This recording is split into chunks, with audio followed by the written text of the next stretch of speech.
I know. There's only one. I brought my item. book.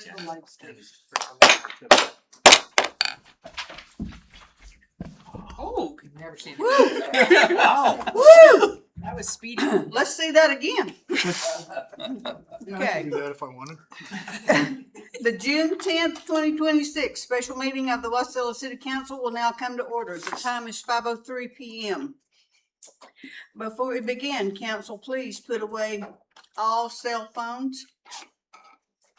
And if you need to step away or attend to personal matters, please make a motion to recess. For those participating by phone, please keep your device muted unless you are speaking. When speaking, kindly state your name for the benefit of those viewing the live stream. Madam Clerk, please call the roll. Thank you, Madam Mayor. Councilmember Cottle. Here. Councilmember Graham. Here. Councilmember Schmidt. Here. Councilmember Crafton. Here. Councilmember Johnson. Here. Councilmember Rubio. Here. You do have a quorum, Madam Mayor. All members are present with us in chambers. Please rise for the Pledge of Allegiance, and Councilmember Rubio, would you lead us? Yes. I pledge allegiance to the flag of the United States of America and to the republic for which it stands, one nation under God, indivisible, with liberty and justice for all. Thank you. I lost my America. The next item of business is approval of the agenda. Are there any changes to the agenda? Hearing none, the agenda is approved as presented by unanimous consent. We are on to persons to be heard.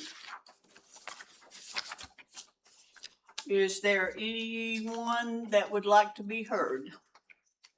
Seeing none, we will close persons to be heard, and we are now on to unfinished business. Madam Clerk, please read the item by title. Thank you. Ordinance serial number 2626, providing for the adoption of the annual budget for fiscal year 2027 and appropriating funds to carry out said budget. And noted per our initial budget meeting calendar, tonight is dedicated to the operational budget deliberations. Is there a motion to enter committee of the whole? Madam Mayor, I move to enter committee of the whole. Is there a second? Second by Councilman Johnson. It's been moved by Councilmember Cottle and seconded by Councilmember Johnson to enter committee of the whole. Is there objection to the motion? Hearing none, we are now in committee of the whole. The time is 5:06 p.m. Okay. Tonight, we are, I've got too many papers. Anyway, tonight we are starting with the legislative. It starts on page 44. Before we begin, I would like to thank all of the directors and the staff for working as diligently as you have worked and involving the council into where the budget is and the reason we have proposed what we have. So with that, we have cut the budget, and Ted, give me a number. Is it 3.2% that we've cut the budget?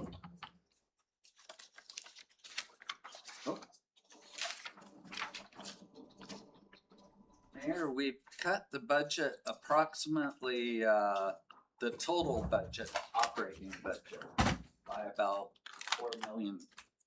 So it's approximately Okay, 10% with the vacancy factors. thank you. So budget should be fairly simple since we have already cut it to the bone. And with that, we are going to go page by page, and we will start on page 45 with the clerk's budget.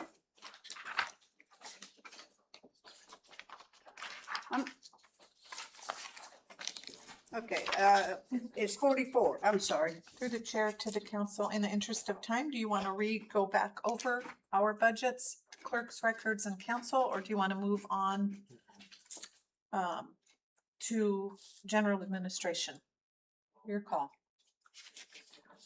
I do have one question about the clerks and city council budget. You know, the other day we had someone zoom in, which is not, you know, unheard of technology, but it cut out our ability to live stream afterwards. Is there a module or something? Have you guys done any research to see what it would cost to be able to enable that on Yes, Steve. Yeah, through the chair to Councilmember Graham, that was, I don't believe that had anything to do with, the presentation. And under, if you recall, the IT director, one of his initiatives is to work with us to kind of enhance the technology in this room. So it's on the books. a? Okay, great, thank you. Okay, so we are moving on to the Mayor General Administration. Madam Mayor, Yes, thank you. Going back to the clerks here. okay. The cemetery situation. So we got your memo the other day. With that FTE position that's going over to Public Works, is the plan no matter what that you're going to be taking the cemetery duties and basically passing them off to Public Works, and it's not reflected in your budget because of that? Or did you not make any changes to your budget? You didn't need to. I'm trying to remember part of the cemetery conversation, sorry. Thank you. Through the chair to Councilmember Crafton. So I'd sent the memo to Public Works Director, I believe in last August, and we had not discussed it. I didn't know that the position that was being sought after, part of those duties would be related to the cemetery. And so, I don't know. I think that's probably a conversation him and I have to have together, whether he gets the position or not. Certainly, if he can't absorb the cemetery duties, they will remain, I suppose, with the clerk's office, and we'll just have to adjust accordingly. Maybe that's us coming back for temp dollars to help in the summer. I don't know yet, because I didn't realize if that makes sense. Yeah, thank you. Eric, did you have something you want to add to that? Sorry. Yeah, thank you. I wanted to just echo what the clerk said. So we have more needs in our office than just the cemetery, but it makes sense to aid in that support that they've been looking for. We have a tremendous amount of paperwork that we're doing now that we have all of these grants coming through and the legislation. So we've been really just struggling under the weight of the administrative side of the house. And so it makes sense to bundle it into a full position because it'd been, you know, it hadn't been the right time to jump into needing that full FTE. And now that we've seen the success with the revolving loans and then all of the legislation that comes with every single time we touch that, and then the way that it fits with the record keeping that the cemetery management takes, and the fact that, you know, we've had a great working relationship with the clerks, but we were just chatting today about how the work orders work when we get cemetery requests. As it fits with parks and properties, I think we'd have a little more of a streamlined relationship with cemetery patrons because it's inside of the Public Works operations. So that's kind of how it came bundled together in this request for this fiscal year. Thanks. Okay, we will move on to General Fund, General Government Administration, page 57.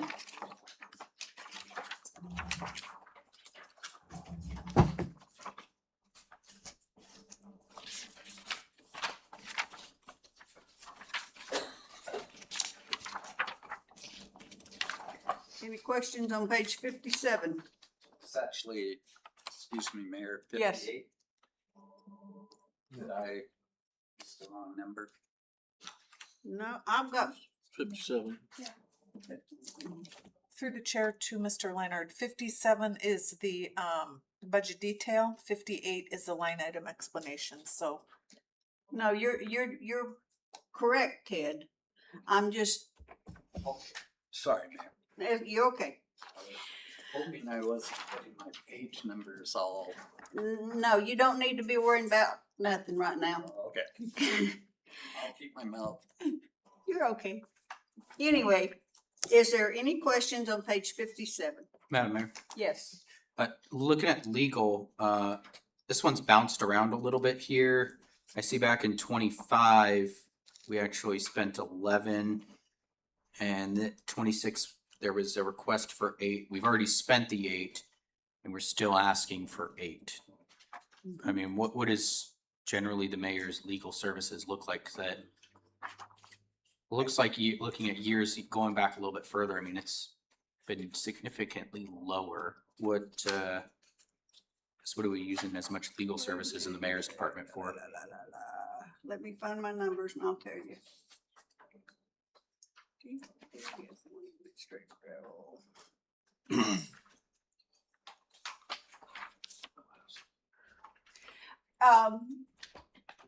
There's,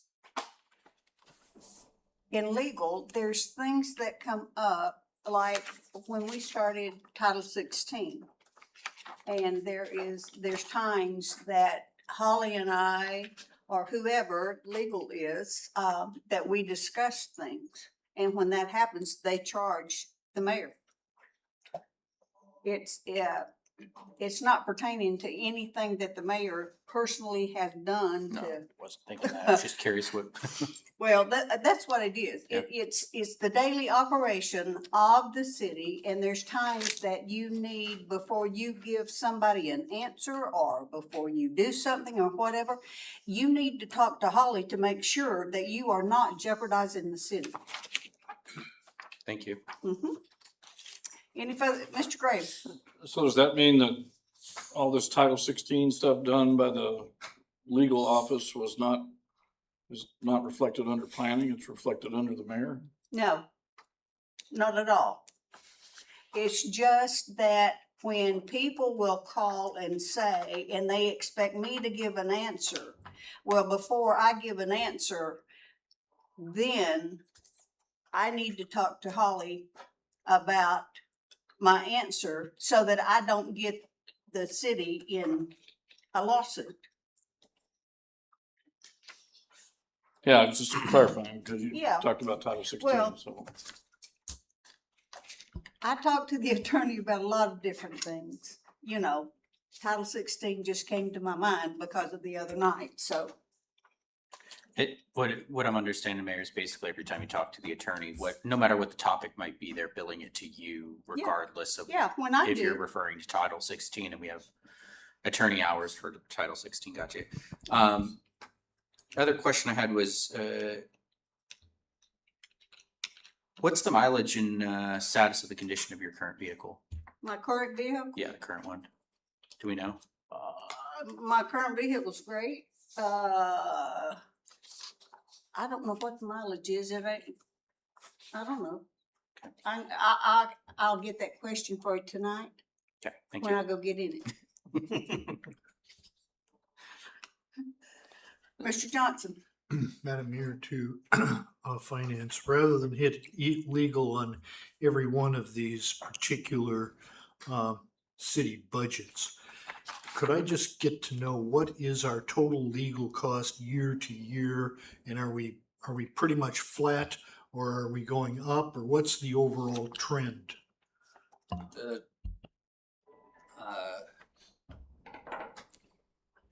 And Jamie, our clerk's probably a better person to ask, because she looks at it where Mhm.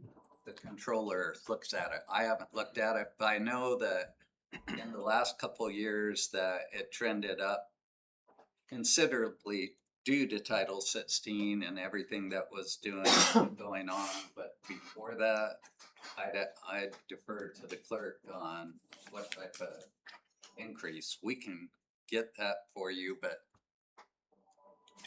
Through the chair to council, this is just, I believe there is an uptick and has been an uptick in the cost of legal services, and it just seems to be growing.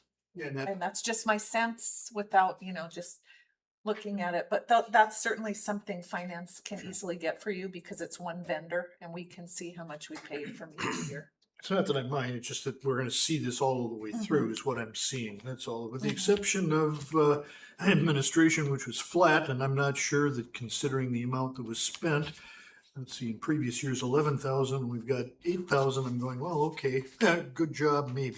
I can So- tell you within the council's budget, I think it held firm for many years at 30,000. And if you remember, I think it was last year, I bumped it up to 50 just based on actual.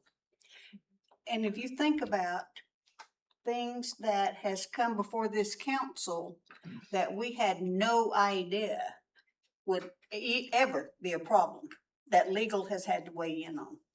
Can I, if I may, and I don't have the exact stats, but I know something I feel very strongly about is anytime there is a code ordinance, I feel strongly about having legal review it. I think some of our more challenging parts of our municipal code have been where maybe legal didn't review it. And we maybe took a code from another community and we just, maybe didn't see the whole picture. But that's something I know since I've been here, I've implemented is where any code and it should go through our city, through law. Right. So that's probably been a little bit of the uptick as well. To the mayor. Yes, sir. Quick question on the general supply, small tools and gasoline. So I see it was at $52.50 for the budget in 2026. We've only used $1,218 so far on that, but we still have the budget set at $52.50. Do we have any expectations for that? Because we haven't used anything in small tools or equipment. Okay, Mark, let me say this. This is my last budget. The new mayor coming in, basically, this is their budget. Oh, gotcha. And, when I came in, there was a couch in that, mayor's office that I got rid of and put a conference table in there. So those are things that, Make them up. yeah, those are gotcha. things that That makes sense. mayors do, because they live in that office, so you have to let them, or in my opinion, you have to, and it needs to look professional, so. Thank you. Anything else? Graham? So two things, going back to legal, I mean, 23 and 24, we were $7,500 basically, and now we're at $8,000 with 25% of the year to go, so it would be reasonable to assume that we're gonna be at $11,000.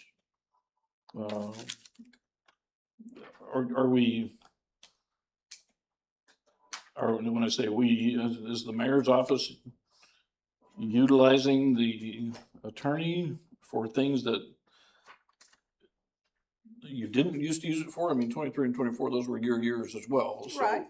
I mean, how has that relationship changed? I mean, Jamie says she runs all the, ordinance codes, changes through, so that would bump her stuff up from what she used to do, but what is it that we're doing that the attorney is getting so involved in? Ted? Well, I think, to Councilmember Graham, the difference between, 7,563 and 8,000 is about 4 hours worth of, time at $150 per hour. So we are not bumping it up that much. And I'd have to look and see, I'm trying to get in, but it's asking me for a new password for actual encumbrances. But that's including encumbrances too, so I'm not sure where we're at. Oh, excuse me. But the difference between the actual 24 and 25 are, it does switch based on what is going on. For example, last year we've been working with DPS and we've had questions on DPS that the mayor's had calls with dealing with our contract. Finance has had calls, so items do get spread around, but we believe that legal's going to be fairly even for the mayor. And if the new mayor does need more money, as the mayor said, then we believe that the mayor could come back to the council based on if she believes, or she or he, excuse me, that the new mayor would need more funds. in that, especially if, it's a new mayor. And, you know, that's one thing I guess we didn't consider in there, but we believe overall the administration's budget can handle whatever legal would be needed. Seems to me we ought to be at 10,000 there. You know, I mean, 25 actual was over 11,000. We're probably at or past that point already. So to start off in the hole, it just doesn't, I don't know, I don't see that, but I would like to see that number raised if, you know, it's gonna be if the staff is, including the administration, is using the attorney more. So I'll put that amendment in later. And then I had a question on regular wages. You know, you're gonna have a new mayor, which will be paid a lot less. You have a newer administrative assistant in there, which is paid a lot less. Are we really only gonna go down 5% on that? According to Noveline and our controller who put those numbers in, that the actual administration or the mayor, that's built into that 258. So the $14,200 decrease is mainly in the mayor's salaries. But again, we can, I can have Jackie verify that for you Okay, if that'd be you great. want. Thanks, I appreciate that. And then the other question I have would be on staff development. You know, the $700 difference between 26 and 27. Could you know, the breakout doesn't really show why it would be more. Is that? But things cost more. What you used to you could do for $500, it costs $700 now. I mean, that's the fact of life. Okay, so no explanation. Thank you. Jamie? Through the chair, Councilmember Graham, I'm sure I just wanted to restate that I believe, and Ted, correct me if I'm wrong, the column, for instance, on legal that's being referred to for the $8,000, that's actuals as of 3/31, but it includes encumbrances. So a lot of times what happens is you will have a legal or a line item where you encumber the entire amount that you were authorized, but what we don't know the actual right now. So that line item could maybe have expended only $3,000. We just don't know yet because the other 5 is tied up on a PO. Does that make sense? So it's tied up. It doesn't mean it's actually been spent. Yeah, that makes sense. I understand Okay. encumbrances. I was just trying to figure out specifically why that item would be up, you know, 30% almost. So, but So maybe what will help, Ted, is we can start giving actuals when. Well, except encumbrances are actually encumbrances that They're too. actual. So, I mean, you can use actuals, but then that can be too liberal because that won't show what you're actually encumbering in that account. But I can get there easier with my thing. So as right now, Councilmember Graham, and for the other council members that question, as of May, we have spent $6,761 in legal for the mayors. And then you were stating for staff development,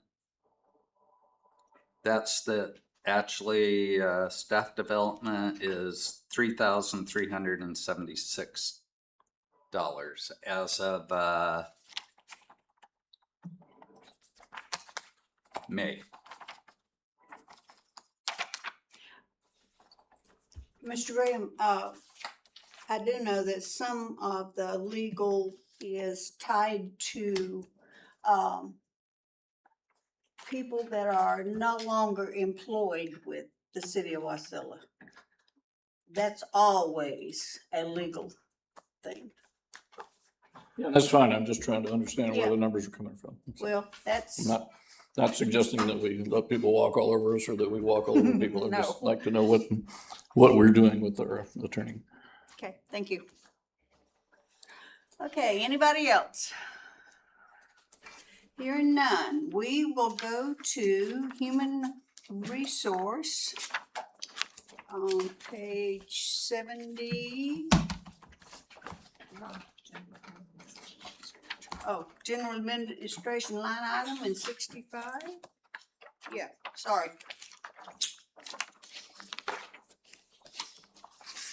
This is the deputy administrator. Let's look on page 60. Mine too. No, thank you. 64.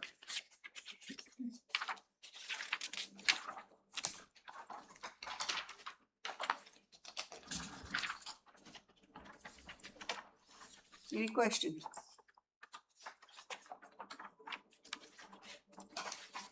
Mr. Crafton? Thank you, Mayor. Crystal, looking at repairs and maintenance here,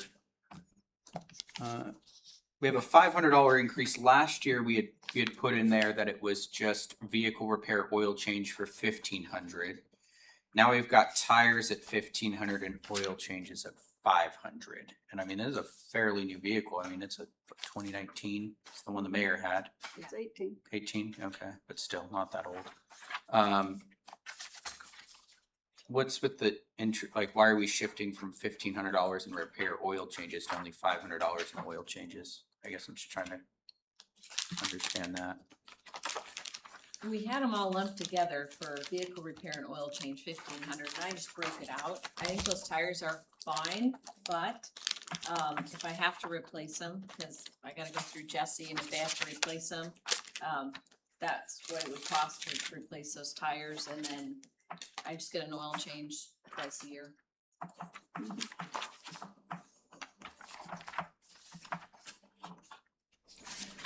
Okay, jumping down to advertising, our legislative priorities marketing brochure, $3,100. I've seen that's been the past, but usually when I see it, I mean, it's not usually it doesn't look like a fancy brochure to me. Usually it's just a document that's been printed. Yeah, and so that each year we put the new priorities in there, so it's an edit. We don't have to do a full design. So it has been less. In fact, it's, more around 2,000, but I put that in there just in case we have to get extra copies. Like when we went to DC, we made a bunch of copies, and that does cost some money. So I put an extra $500 in there.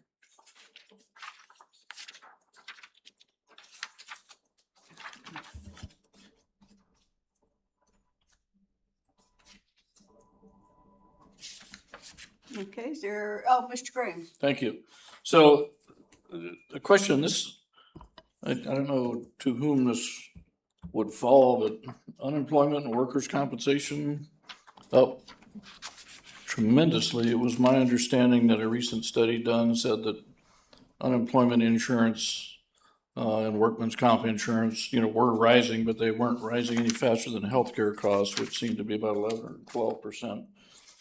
But here for general government, which is this highly risky young lady sitting to my left, are we just sharing this across all the departments, or are we specifically assigning or responding to an insurance company that says, well, for the deputy administrator, because she's got a car, it's gonna go up 20%? Do you have any idea where that would be? Yeah, that's quite an increase. $100.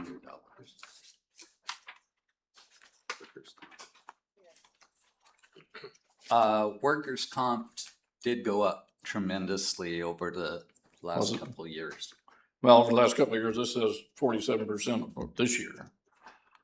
And again, that's based on what the controller projected based on the prior year, but our, workers' comp was, 623 as of, It's the end of March. FYO 26. And it's actually gone down. It's 530. So it did go up in 26 tremendously. I don't know, Kimberly, if you were involved, but No. unemployment did go up by quite a bit. We actually, I believe, came back to the council because we had to do a budget amendment for unemployment specific. Wait, workers' comp, I'm sorry, but unemployment has gone up $100. So $100 off of a $500 thing, it's So we should be able to accept 100% difference as long as it's a small difference. Yeah, Yes. that's not making any sense to me. but But would the council prefer in the future if we, instead of breaking this out by department, where we have a department of one, where we kind of lumped it all together and say, this is what unemployment costs the city and this is what workers' comp costs the city, so that we're not sitting here talking about $100 here and $200 there, but we're looking overall and saying, it's gonna cost us an extra $11,000 this year or whatever the case may be. I don't, to me, that would be easier to see. I don't know what you guys. It kind of goes back to the legal situation as well. It's easier to look at legal as a lump sum than saying, because for us, it's hard to look at it. Otherwise, you have to sit there and go through every single one. It feels like, okay, how much this one spent more here, but less here. It's nice to be able to see that trend where it's going overall. So I do agree with you on that one, Mr. Graham. I just don't know how you guys would do that.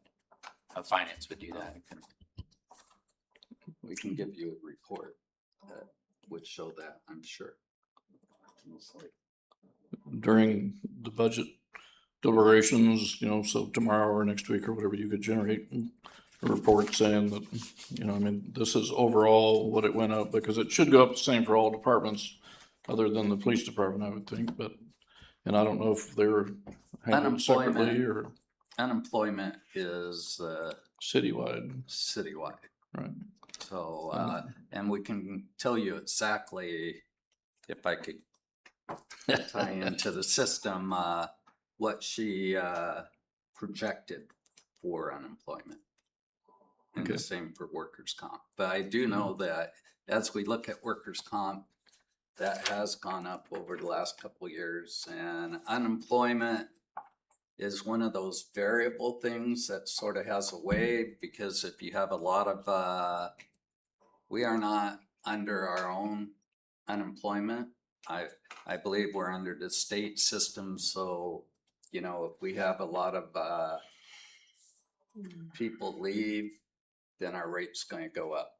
And so that's based on a projection that we have to sort of make based on what we believe's happened in the prior year.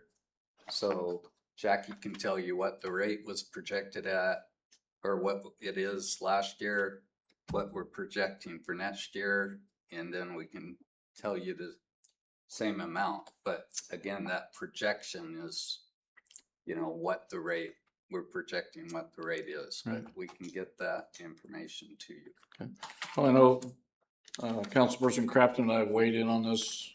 What would the rest of the council like to see? Would they prefer to see a lump sum or prefer to see it broken out by department? Is there consensus? I'm That fine, would be a I'm separate- fine the way it is. Well, Mark? Yeah, I'm fine the way it is. I like it. It's not one way or the other better. We can figure that out. but Mayor, we can give the council a quick report that shows, sort of goes spreadsheet by department, then the rate, because it's based on your salaries. Right. So, yeah, we can easily get that for you. If it's easy, good. If not, then no, thank you. I can promise anything I can, since Jackie's at her 20th anniversary Oh, very tonight, nice. so Cool. since she decided to go have dinner with her husband, I can promise that everything. Get it done. We probably can get it done for you by next week, for sure.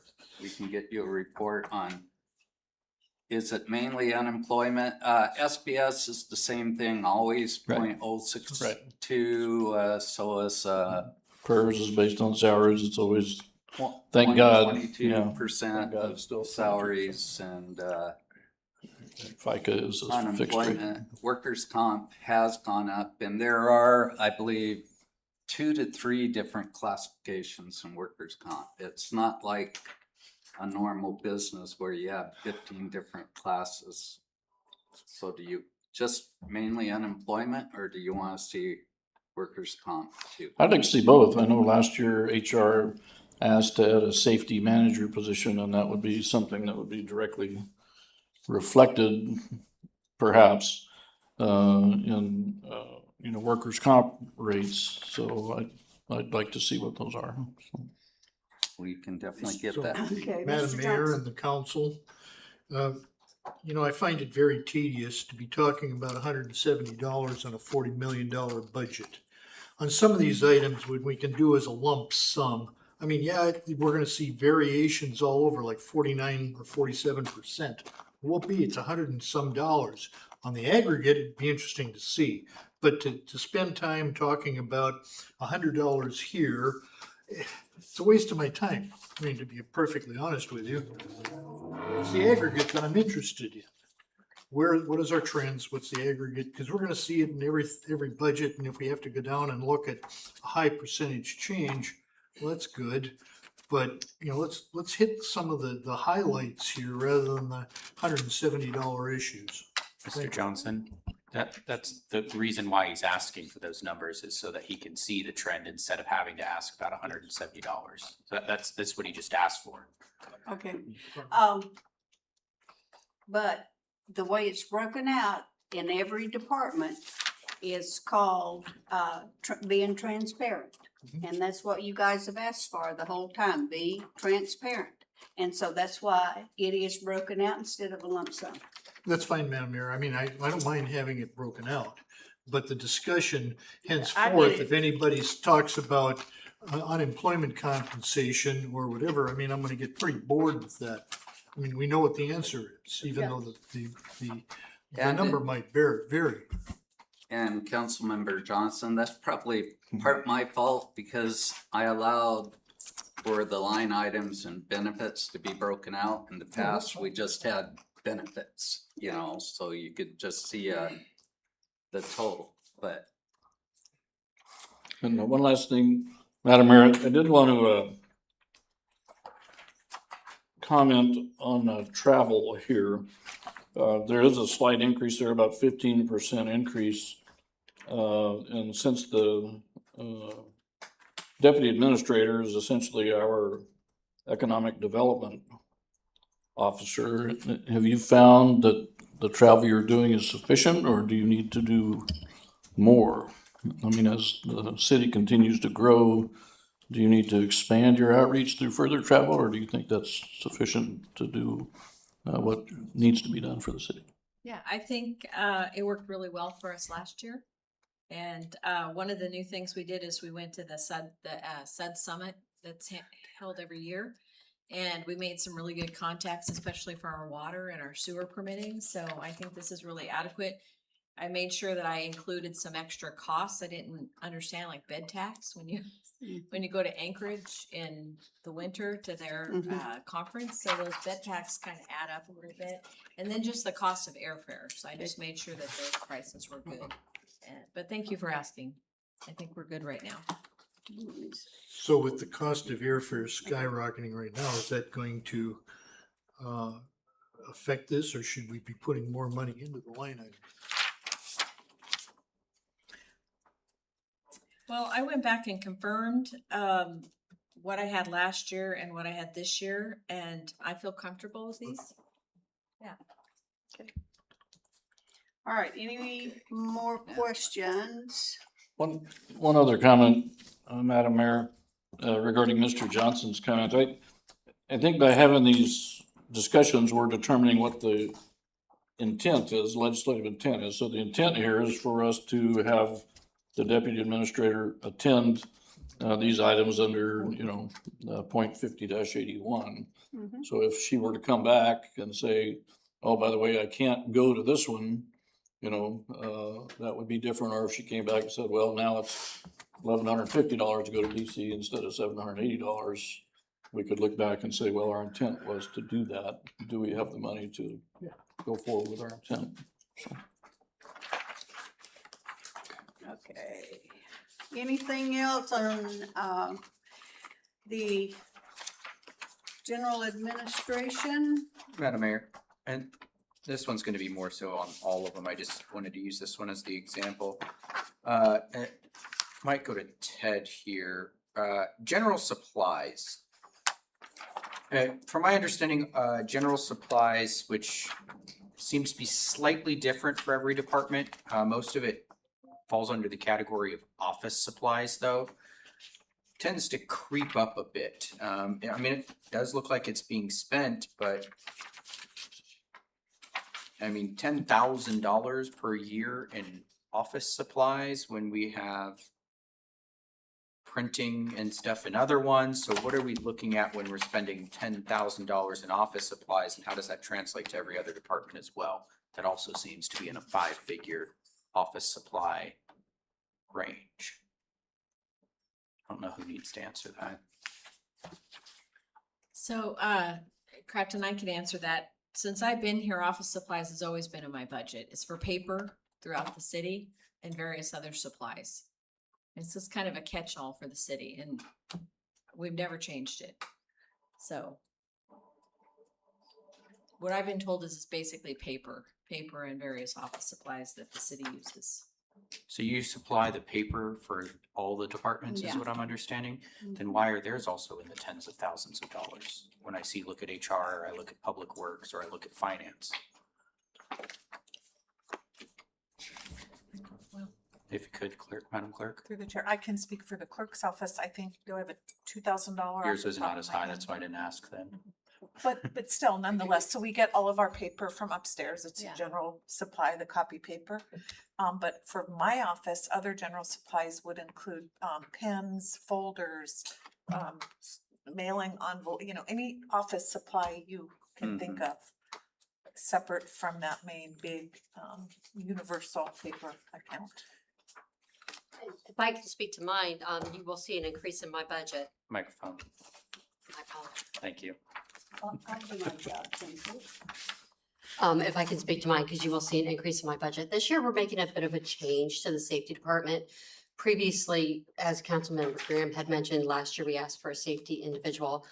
We were not able to move forward with that. So this year, we're kind of taking the safety department and we're refocusing it. So instead of having someone from each department just come for like an hour and discuss ice in the parking lot, which is important for sure, but in the overall general safety of the city, not as impactful as, say, making sure that everybody in the Public Works Department has proper coveralls and goggles and hats and things.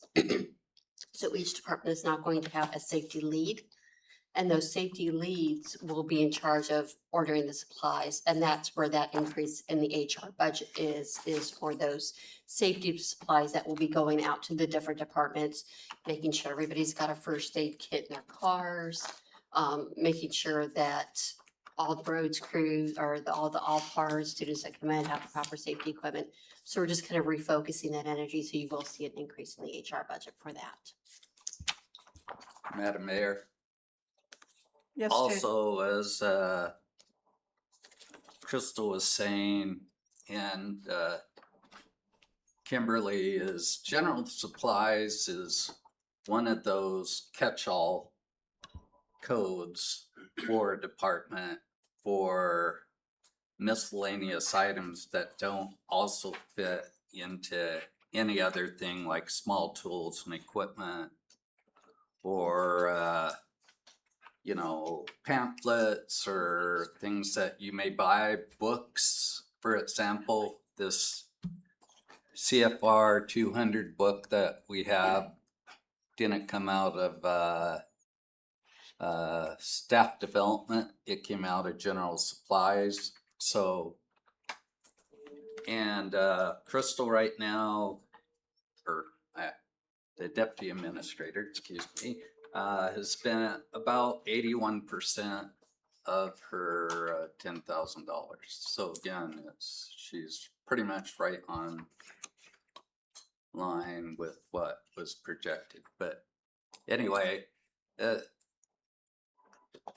like the sort of the title goes, general, it's the pretty much the catch-all for all different type of supplies. The same for, I'm sure, Jamie, when she's doing notebooks for the council and those type of items too.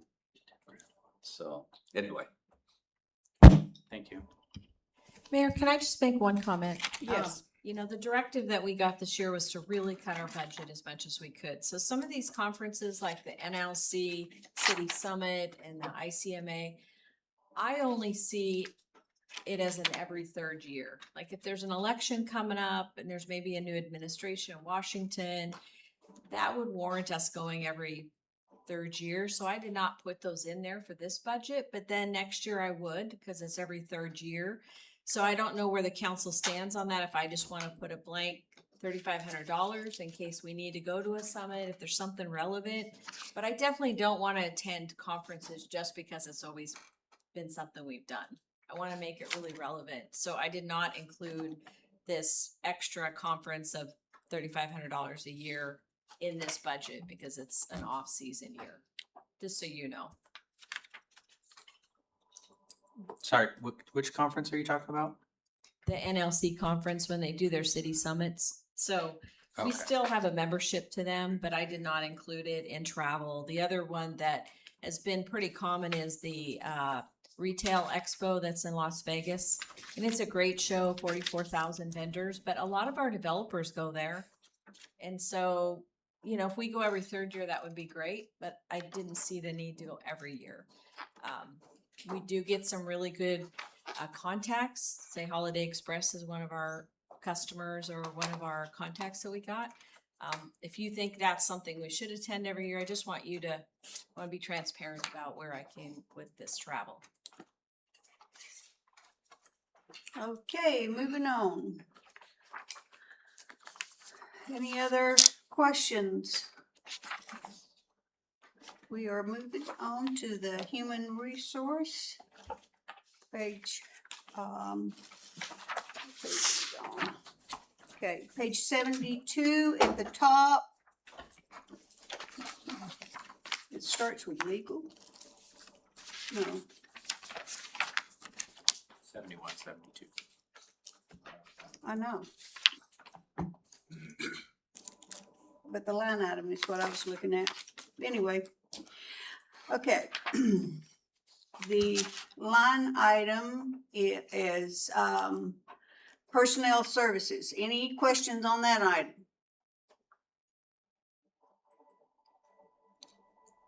Any questions on personnel services and benefit?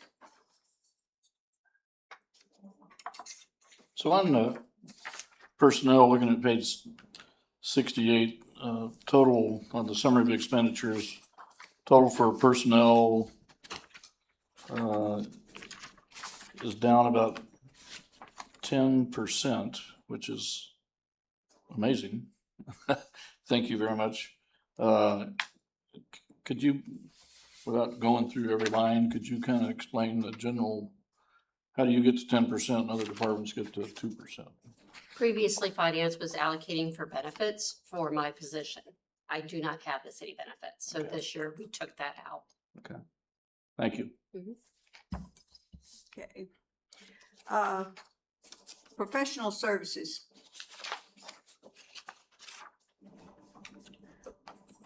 Purchase property. Madam Mayor, going up to legal here, I remember part of the reason. Let me, let me interrupt you. Let's go down the line. That way everybody can catch up. And, You were on purchase property. I went back up to professional services. okay. Legal. In the past, requested a higher year. I thought that was last year for, it's a Title III rewrite. Are we expecting more out of that one? Cause I'm seeing a $10,000 reduction this year and we've already hit the, again, it sounds like the amount for legal might be different because of the encumbrance aspect, like we saw for the mayor where it says 8,000, but it was actually only 6,000. I guess it talked to me a little bit about the legal because it's all over the place. Yes, it is. Excuse me. So last year, we did budget for the Title III rewrite. That was submitted to the attorney on December 2nd, 2024. They just not had an opportunity to get through it. So we didn't really utilize that money, but we did utilize the money for 3 different negotiations that took place this year. It's been reduced because we do not have any additional negotiations to go, and we currently do not have any pending EEO litigation or anything that would require attorney services. Thank you. So you mentioned Title 24 and 3 years ago, this was sent to legal. Obviously you weren't here at that time. Is that no longer a priority for the city to do that, or? If do I we may, need I to- was here, I did the rewrite. Oh, okay. At the time, legal was busy working on various other urgent matters for different departments. So it was going to be pushed off until this April, or last April. And we've gotten to this April. And it again was supposed to be worked on, but the mayor and I discussed it and we figured we would just hold it at this point because legal still had not had time to review it and let the incoming administration review any draft changes that we have prior to moving it forward. And are we seeing any, I mean, everything changes in the law every 6 months. There's always something that shifts, or are we at least getting some sort of update on, this is shifting, so this may not purely be a matter of reviewing the title. We're gonna have to start over and rewrite it, or? Yeah, so I do make the updates as legislation changes and federal laws. Some of the items we have taken from being 2 or 3 pages long, such as FMLA, and have just abbreviated it to FMLA will match federal law. And that way we no longer have to monitor that for changes. So we've done that for a few things, and then some of the things we've taken out of Title III, like, and I can't even think of one off the top of my head, but we've put it into a policy. Legal's guidance was this was more of an administrative policy as opposed to a city code. So we have made those changes and we continue to update it. Okay, thank you. You're welcome. Okay. Purchase property. Other purchase services.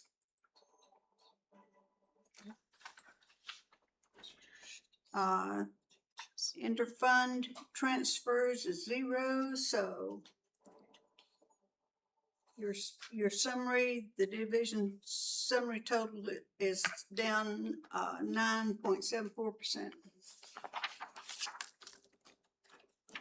Okay. So how are we handling technology replacement nowadays? It used to be X number of dollars per computer, X number of dollars per laptop, X number of dollars per server. And I don't see anything here on your budget that talks about technology replacement, but I'm pretty sure you have a computer up there. Yes, sir.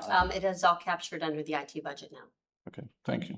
Councilmember Graham, we reviewed that with our IT director, and he said that for this year that we don't need to add any more into the fund right now. And so that's why you're not going to see an IT transfer this year for, I don't think, any of the departments. Is that correctly, We'll probably Steve? start it back up next year because got kind of an excess fund balance. Great, thank you. Okay. Thank you, Kim. You're welcome, ma'am. We are on to planning item 79.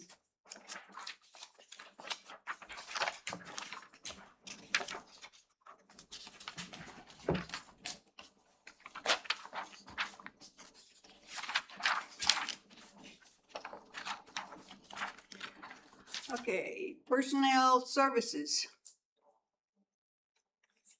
Madam Mayor. Mr. Kraft. Thank you, Mayor. I guess, talk to me about the regular, temporary, and overtime, because of, again, this, we haven't had somebody in the planner's position for some time now. But we're seeing a $30,000 increase in regular and temporary, but a drop in overtime. Can I get an explanation on what's going on with that? Yes, to Councilman Crafton, this is based on having a half-time planning clerk and, no, excuse me, a half-time planner and a full-time planning clerk is the 156,500 is what that's based on. And then, temporary is, I would go more that we have used a lot of temporary services, as you can see, over this year. And as we're moving through planning, I would go to Crystal for that. And overtime, I think there is a switch from using some more temporary that will allow us not to have as much overtime. But again, I'd allow planning Crystal to discuss those issues. But the regular is due to the fact that we're projecting having a new planner, which is probably not super conservative by January, and then the planning clerk for regular. That's what makes up that. It'd be way more if we were going to project having a full-time planner for the year and planning clerk. So are we offering the new planner more than what we have in the past to try and bring somebody on?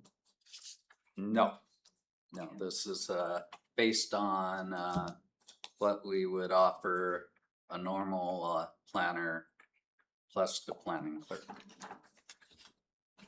So we're gonna have a planner for half a year and a planning clerk full-time, and we're projecting a $30,000 increase in regular hours?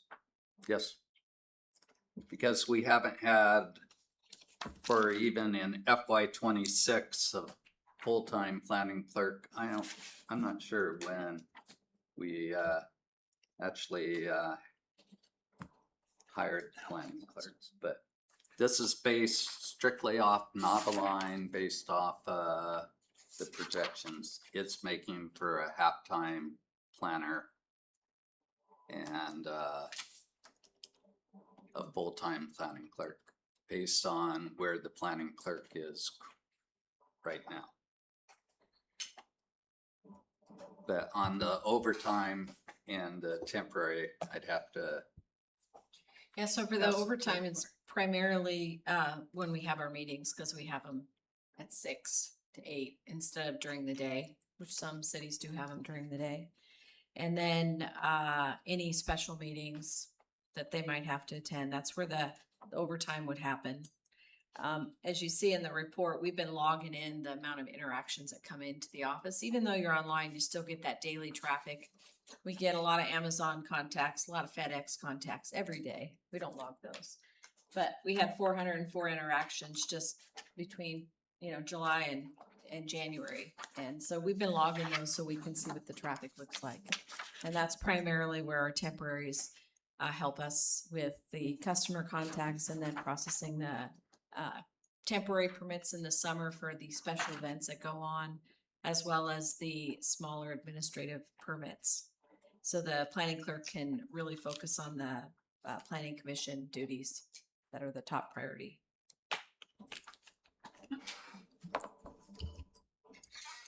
Okay, So I noticed you're talking about a half-time or half-year planner, not a half-time planner, but a full-time planner that would work half a year. You've built in, someone who's built into the budget here, the planner going to the AML winter conference, which is gonna happen in, October or November or even December before you are projecting to fill that seat? Are we doing this just in case we actually get lucky and get somebody, or? Actually, my thought process there was they do offer some training for clerks as well. And so, this would be an opportunity to get some training for the planning clerk who's had some hiccups and they do a good job training and they got some good things to offer the staff. Thank you. Yeah. Okay, personnel services and benefits.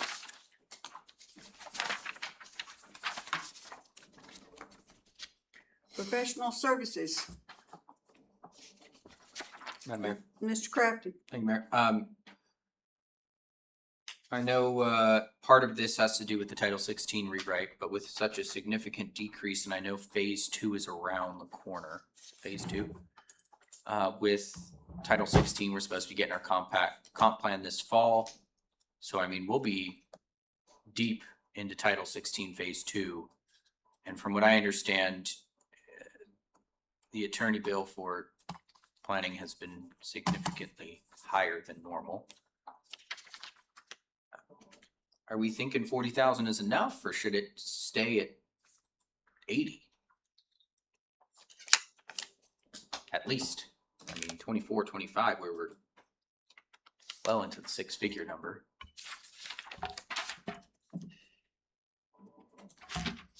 That has been a hard one to gauge. I am being conservative by saying the 40, but we've also learned after phase 1 passed is when you start implementing it and you start, even the way we have our planning commission meetings has changed, redoing the agendas, that's all part of that legal cost. So if we did add another $20,000, I think that would be reasonable. But it's been very hard to gauge what those legal costs are gonna be. Because when Holly says this has to change and we gotta get this taken care of, I don't ask her how long it's gonna take. I just wait for the bill.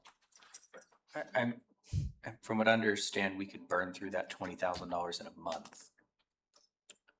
Yes. So, I mean, I guess I go back to, I don't know if that's going to be enough, honestly. I mean, especially with not having a planner. I would think if we got a planner back on board that was a certified planner, once they got up to speed, we would hopefully have less attorney interaction, but you never know. Again, it's kind of like the mayor, you know, you never know what's going to come through the door that day, and it's going to require a question to the attorney, and the clerk can probably speak for that. I mean, I'm always, of course, wanting to keep the budget lower. It's just one of those times where I'm looking at this going, I will doesn't seem high say enough. that we have shifted the contract support for the CUP. So those are credentialed planners that we have through AML that review all of our plans once we've reviewed the packet. So they are credentialed planners. They're just not an employee of the city. So that would, instead of using the attorneys to review all of our applications, we use that contract staffing. That seems to have worked pretty well. But we still have Holly review. This doesn't account either for if we have appeals, which those are possibilities. We have, I don't think we had any appeals this year for planning. But that's possible, and I've not accounted for that in the legal part. Okay, thank you. Oh, go on. Jamie? Under the current code, I'm not sure any appeals are remanded to the planning commission. I think we changed that, but you can double check. Into that.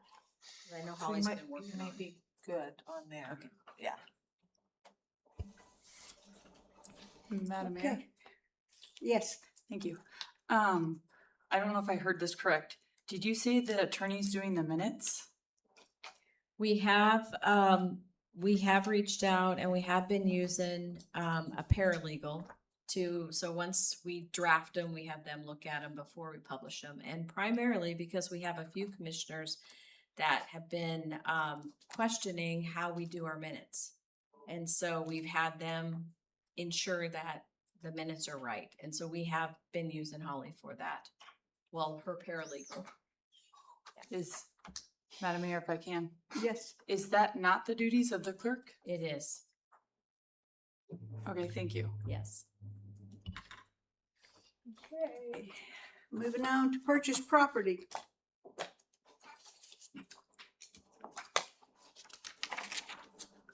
Other purchased services. Mr. Graham, Could we talk about advertising for just a minute here? When we look at, other purchase services, advertising, an increase of $7,000, 233%. Can you talk to that perhaps, Crystal?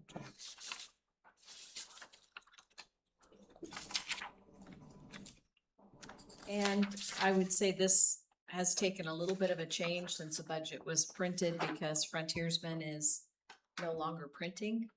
So it's all digital now. So that's, would be a correction. But that increase, from 26 to 27,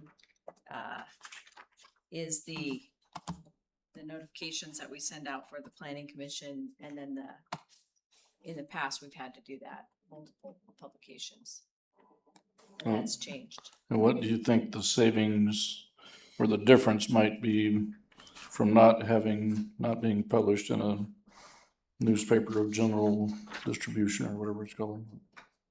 It's gonna be quite a bit less. I've not talked to the new owners of the Frontiersman, that's Sue Sentinel. And I don't know if there's a reason to explore that, but we are getting some pricing from them for digital advertising.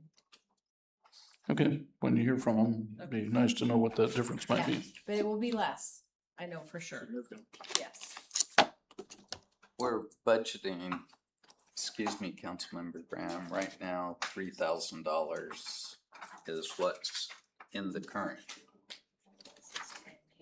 Well, but that was before. And we've spent 2,146 through May. Just to give you an idea of potential savings you could have. And when we send out notifications to affected properties, in that magic bubble that we've got there, where does that show up in here? It doesn't show up under postage or anything that I would No, that goes under the printing. printing. and Okay, binding. thank you. Yeah, and we try to do that in-house unless we have a breakdown in our equipment, then we go to a printer, but that's what that line item's for. Mr. Crafton. Thank you, Mayor. Where did the $7,000 originally go? Because the original budget that we gave you last year for advertising was 10,000. And it got amended down to 3, and now you're asking for 10 again. It would, I'd have to go through the budget transfers. I'd be curious to know, because there's a few transfers in this department that has happened with now. So the original advertising was 10, now it's 3. Probably went, I would think it probably went to legal because legal has gone up. So, but I can verify, no.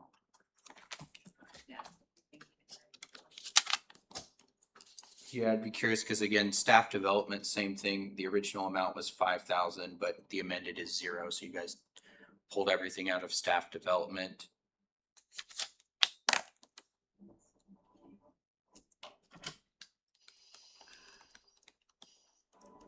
So yeah, I'd be curious to know where those We work with went. finance on that, so he has. Yeah, that'd be great. Thank you.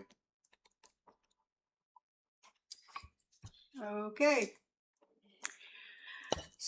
Moving on to supplies.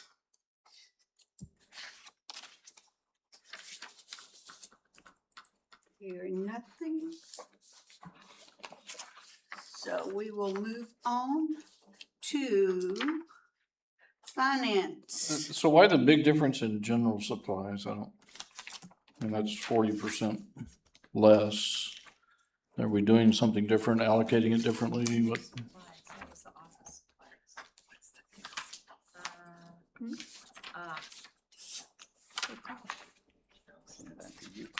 Yeah. Oh. That was the plotter supplies. General supplies. Yeah, so originally we had some plotter supplies, but we do not have the plotter, so it was 5,000 and then we reduced it down to 2,000.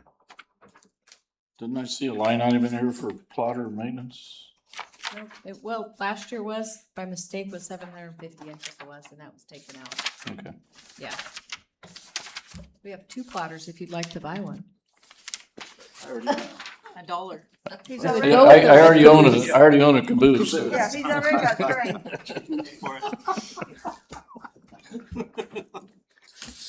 You have an extra plotter. Okay. Anything else on planning? Hearing- Madam Mayor, computer software here.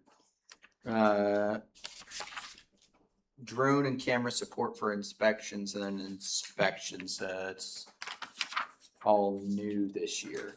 We didn't have those last year. We did, I think. Computer, are you talking about 15,000 for the computer software? 8,000 for drone, Yeah, 60-15. and that was taken Yeah, and there's, out. under gasoline, you have $100 for inspections, which I just, is that looking at the properties, inspecting the properties, what the planner's doing? Yeah, because believe it or not, what they submit sometimes, things change. So we just do some spot checking. And we have a little, and that's.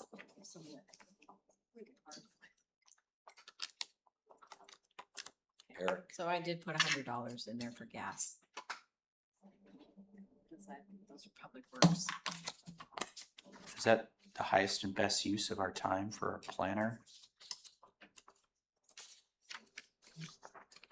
We Yeah. found Be some the- good for the stuff. planner to be And the I one would to do say that, is actually, what I'm wondering. recently it's been for some, code compliance complaints. And so Charlie will go out, take some good pictures. We do the, enforcement letters and then just like to go by and make sure those are actually happening. Okay, and then so going back to the computer software, I mean,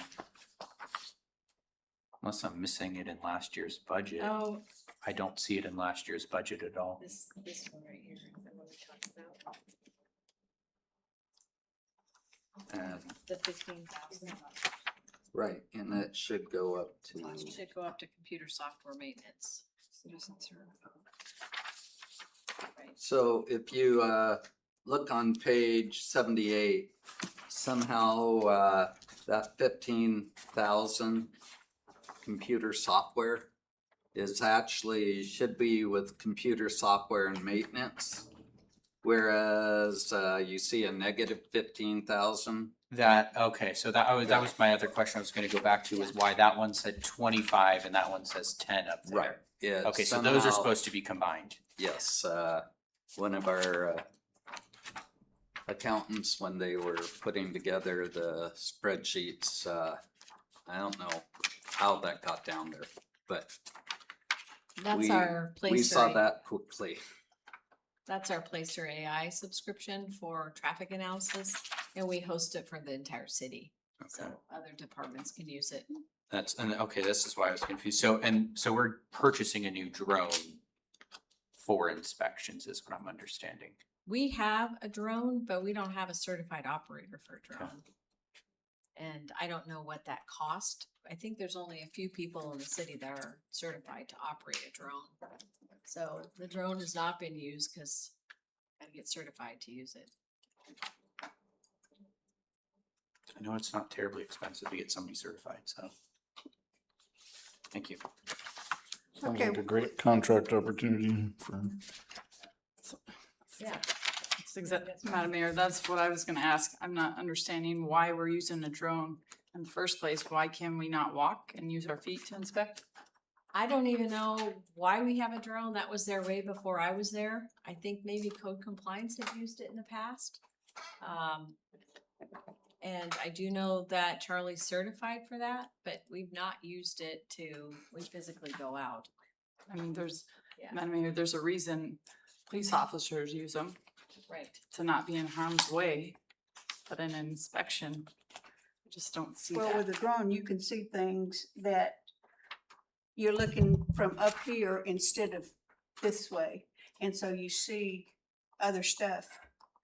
Well, my kids fly drones. I know what they do, but I don't see why we would need one for a planner of the city. And we've had, it, like I said, it's been in the planning department for some time for that purpose. I know. I'd like to sell it to Stu. I'll buy it for $1. Yeah. Actually, I think having a drone is a good idea since the planner and the code enforcement officer just can't walk onto somebody's property. They Yeah. either need to be invited or have a warrant to do that, and a planner's not gonna be able to get a warrant, so. Lieutenant Lopez. Yes. I could speak to that a little bit since I'm not sure if this mic is working. It's on. Okay. Can everybody hear me? Yeah. Yeah. So when Charlie came to, he falls under the Wasilla Police Department as far as operational management. And he came to us with a drone. It's not FLIR equipped like we are operating. So it doesn't have night vision capabilities. And so it's at that lower cost. But Charlie does use the drone. He's got his Part 107 commercial operator's license, which he maintains.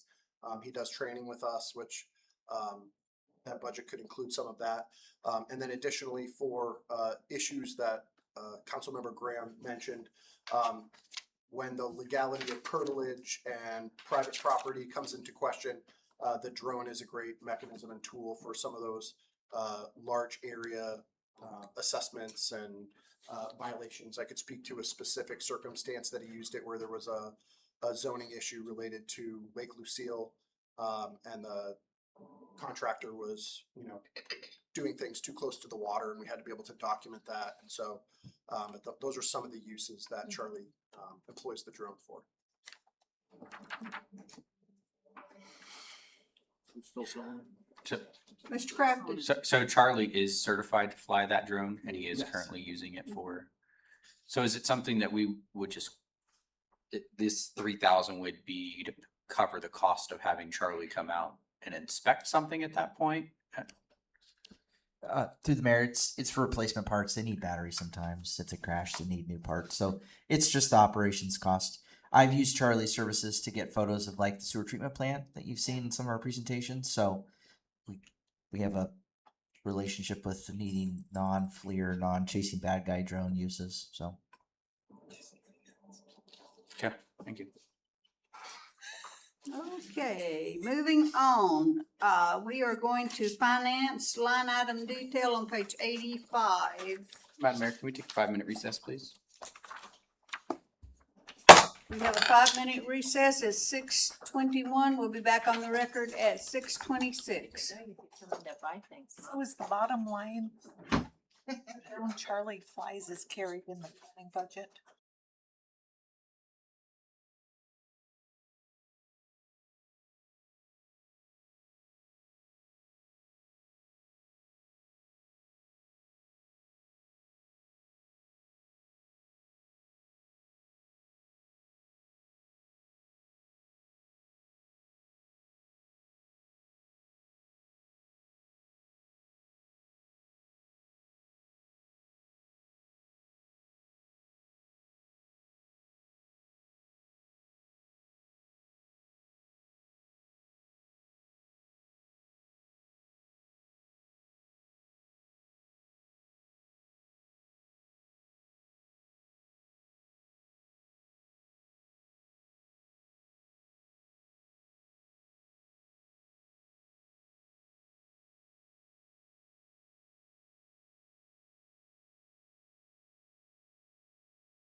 We are back on the record at 6:29, and we are moving on to finance.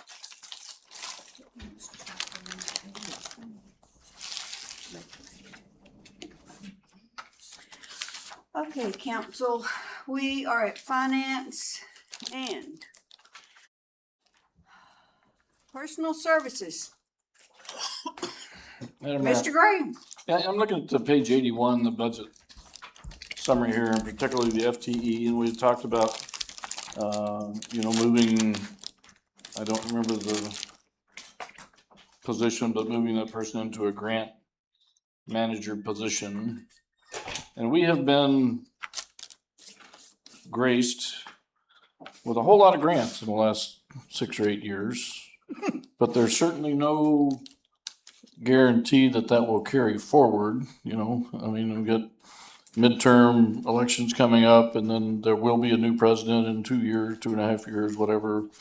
So what happens if this new administration decides that grants aren't the way to go, or the new, Congress decides that grants aren't the way to go? What are we gonna do with that position? I would, excuse me, Councilmember Graham, I would say from now on, I sort of brought this book here, the CFR 200 for Dummies. So for every federal grant, any federal grant that you have, someone in your organization has to know all of the regulations that deal with that. And even through, I think I saw Councilmember Cottle smile at me. But She was yes, saying she wanted me to sit on I that. am the dummy that this book was wrote for, but any grants that we have always, through my whole period of time, we've had FAA grants. We seem to, no matter who the administration is or what administration, we've always had FAA grants. And we'll have a couple grants that would be EPA, or even state grants are usually passed through the federal government, so that you have to have that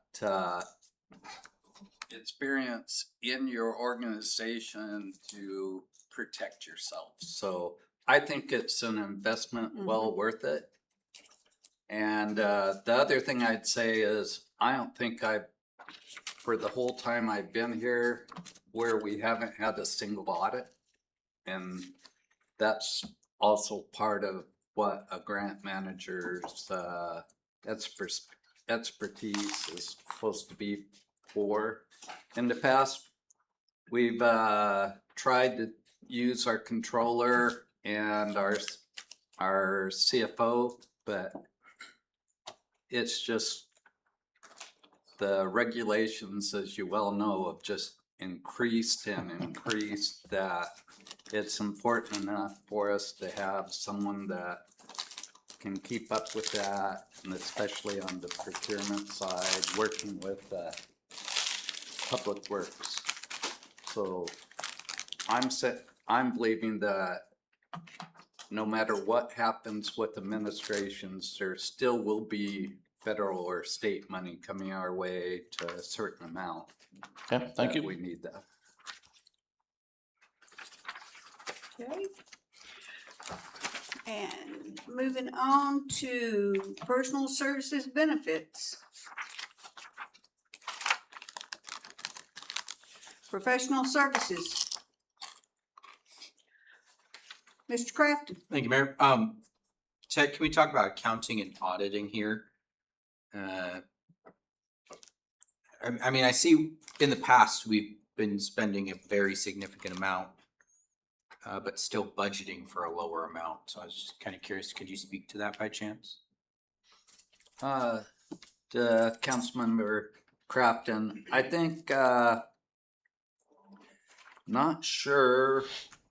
Part of this is could be dealing with moving MatCom out into a special revenue fund. That is just actually a difference in the way that we're allocating this year compared to prior years. But I can definitely get the full amount and how it's allocated if you would like to see that. But I'd say it's an allocation, a different way that finance allocated between the funds and the general fund. Gotcha, okay. No, it's okay, thank you. My other question would be jumping down to other. I know a lot of this has to do with the Alaska remote seller sales tax commission fees. Are we, it's been a while since I've looked at that contract. I remember it getting done. Is that always a percentage based off of what gets generated off of that? Yes, we do pay a fee, but I think the subtraction to 80,000, most of that is that you won't have me around next year, so they're cutting contractual services by about, that was approximately me. I think it was 30,000 for the first last 3 months of last year and 60,000 this year, so 90,000. So they're cutting that back is the main reason that is going from FY26 amended down in FY27. So if I put the money back, you stay? Well, I'm sure there's always need for other contractors, but one of the reasons that you'll do see an increase in temporary is that we do have a financial person that we're utilizing as a temporary financial analyst too, and they increased temps by 15,000 to continue to utilize that person. And It's here.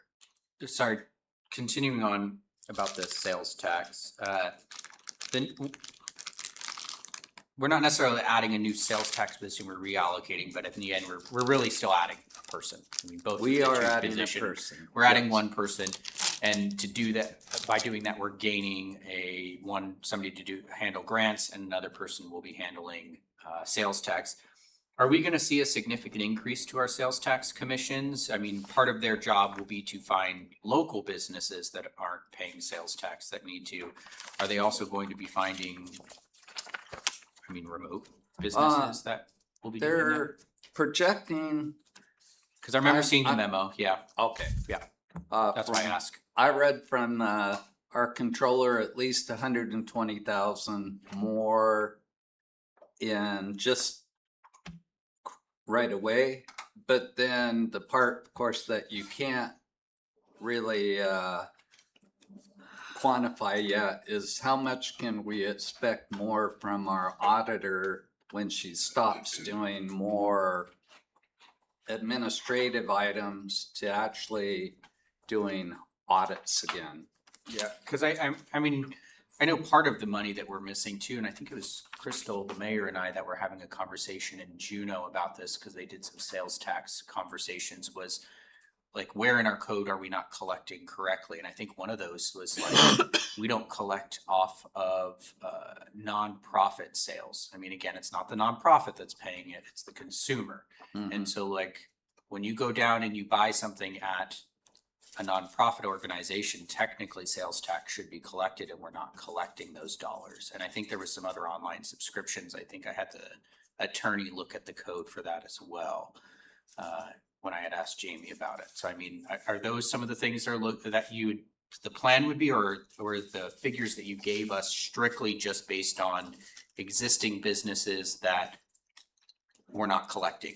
Essentially. The 120,000 is just based on existing businesses, but again, I think, we still have, Maureen, our sales tax auditor, to be able to utilize her to assist the council in doing a true review of the exemptions, like you said, sales by profits where, you know, you could start to talk about fairness, you know, nonprofits competing against businesses in sales. That's not their you know.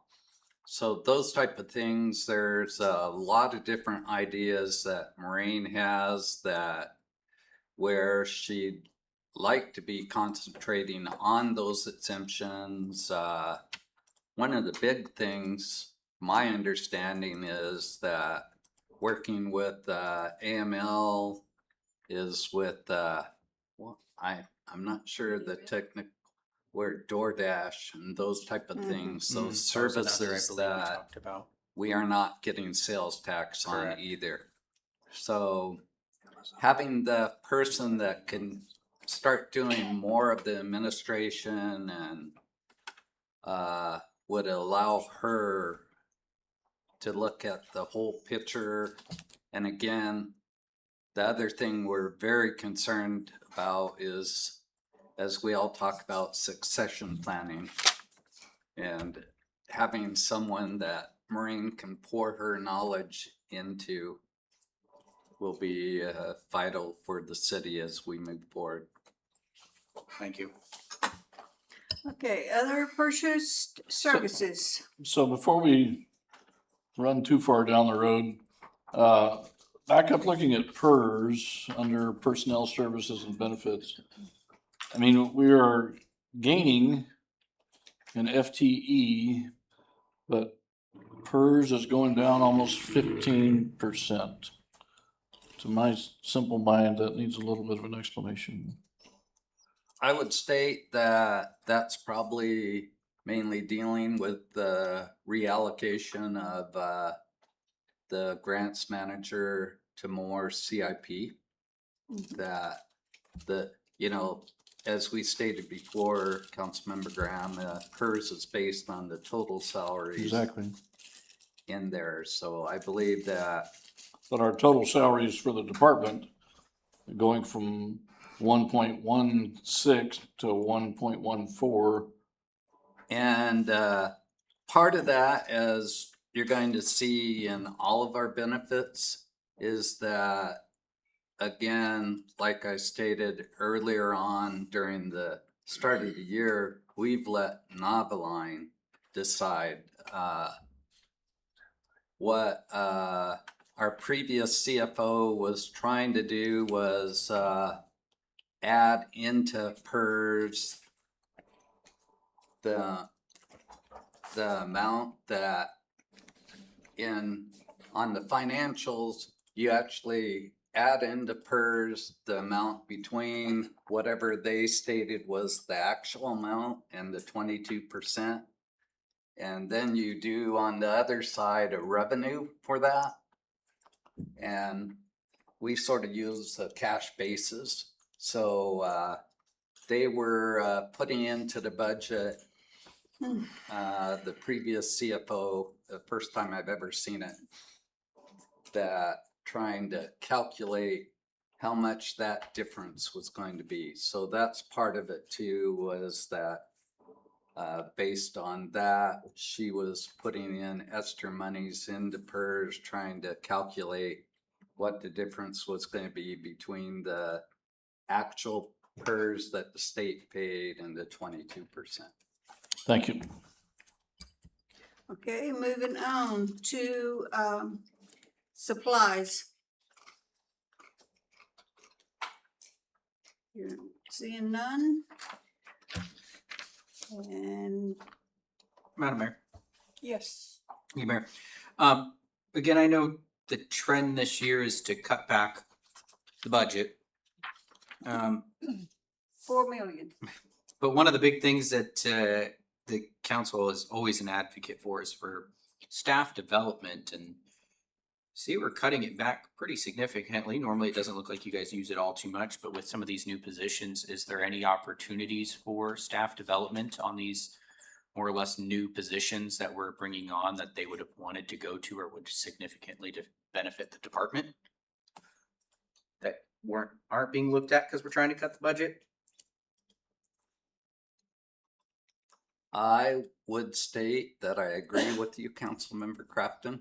I'm not sure what the controller was looking at when she did that, except she was probably looking at a trend of how it was spent. But yeah, staff development is an important item.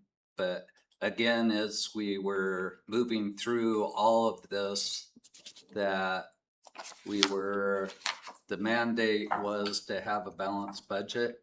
So I think what they're believing in staff development and travel, or at least finance, is what we can do through the internet now compared to actually sending people to. But I'm sure, I've been trying to push our controller herself to go to AGFOA and even go down to GFOA, due to the fact that, especially for upper management, that sometimes the relationships that you make are more important than the actual knowledge you get sitting in those rooms for hours upon hours. But Yeah, I mean, you hear us come back from AML and we always we talk about the relationships of people that we've gained at those conferences. Is Jackie going to be joining us tomorrow night?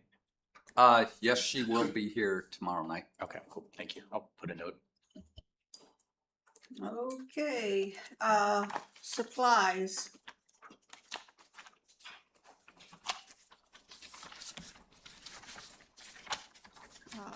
And that's it for finance.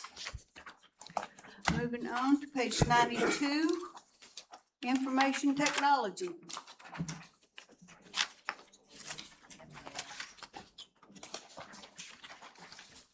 I don't know who did that.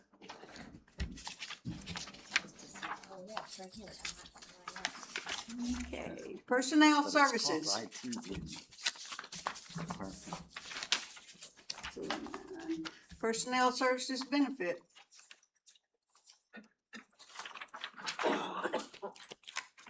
Professional services. Purchase property. Madam Mayor. So I want to go back up to professional services under other. Last year you had some stuff listed out, IT support services, additional outside IT support, and some AS 400 tech support. This year we just have it listed as IT contracting services assessment. Was there something specific that's pointed towards? I wanted to do like an overall assessment. I don't know if 25's enough, but I was following the line there, so hopefully it's enough. I really need to get some quotes to see what a total holistic assessment looks like, just to kind of plan like a 5-year technology roadmap, something like that. It's kind of a lot of IT departments do something like that. Just, I can't know everything, so it's kind of a find the holes that I missed type of assessment. And when you say assessment, it's like an overview of your entire department? Sorry. The entire IT infrastructure across the whole city. Oh, okay. Yeah, you're right. 25,000 might not be. It probably not nowadays, so I'll get some quotes, and if it's not even close, then come back next year.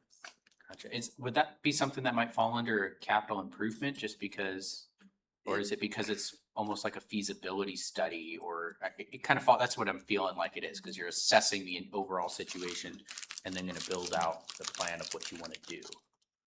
I mean, that's a good point. Can it come out of CFP? I don't know. We do have a technology replacement fund, but that's not really, doesn't really fit in line with that. So, I mean, I could use more on that, but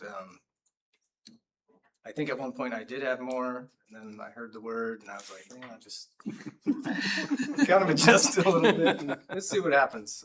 We do have a few assessments we need to get done. Sorry, might go to question Ted there. Sorry, I know you're got your hand in the chip bag, right? That's the time people ask.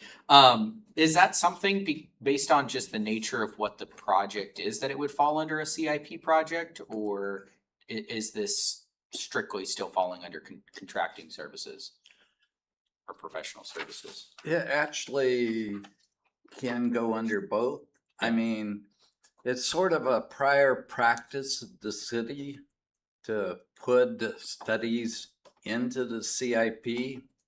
And I'm not sure why that is, because in essence, what you're doing is taking an operating, you can state that it's a non-operating cost, I guess, and that's the reason you put it into the CIP. Yeah, because this is one-time thing, more or less.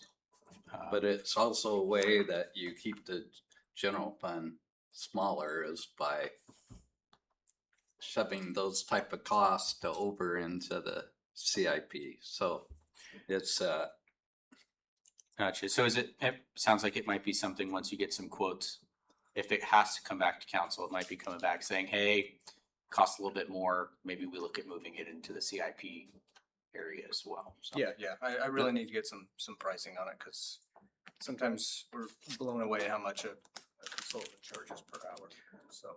Yeah, thank you. and Councilmember Crafton, that is a very good point, because if it's like $70,000 to do an assessment, I'm just You're pulling a probably not number far out of off. my hat. That would really sort of ruin the trend of what a council's looking at of your operating costs for IT. If it jumps up 1 year, 70,000, then back down. So, and that's another reason I think why in prior practice that they moved those higher cost items out of the departments into a CIP. Okay, other purchase services. Supplies. Thank you, Steve. Actually, Steve, before you leave, when we look at summary of, resources, $50,000 on intergovernmental funds, is that money from the state? Is that money moving inside the city? What? I don't have the same one you do, but I'm assuming could be a federal grant.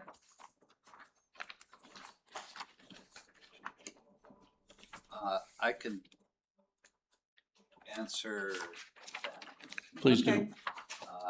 I believe, Turn your mic on, Ted. sorry, that we're still projecting that we're gonna get the cybersecurity grant, and Maybe it's. that's what that 50,000 is, that it is in our revenue. It's been approved and everything, they just haven't released the funds. Okay, thank you. Madam Mayor. Mr. Crafton? Thank you, Mayor. Steve, are you the catch-all for cell phones? No, I'm not. So, sorry, when I think I saw in HR, they were spending about 900 on cell phones for 2 people. And you're 2 people as well, right? And I got you for 1,600. So we also have MiFi's. Gotcha. So you have a little bit more under your, okay. We use Cool. those to work from wherever we need to, or if the internet's down, we have access, things like that, so Didn't even know MiFi still existed. they are very helpful. Okay, Mr. Grave. Oh, sorry. Okay, all right. Thank you, Steve. Awesome, thank you. Okay, we are to number 3, and we've already been at this 2 hours. So we are to public safety, page 103.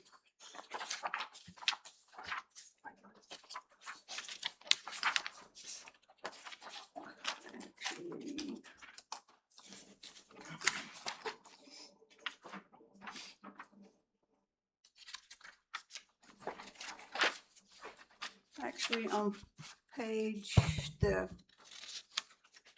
100? yes, on page 100. Okay.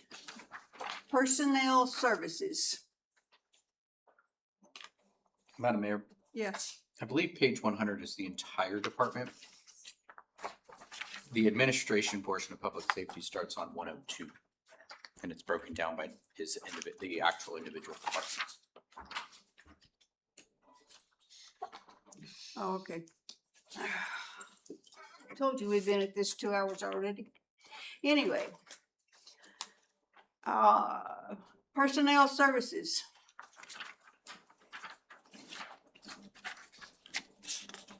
Personnel services benefits. Professional services. What was the professional services other? What significant decrease there? Do we know what that was? Charlie Lopez? I'm gonna look here for a second.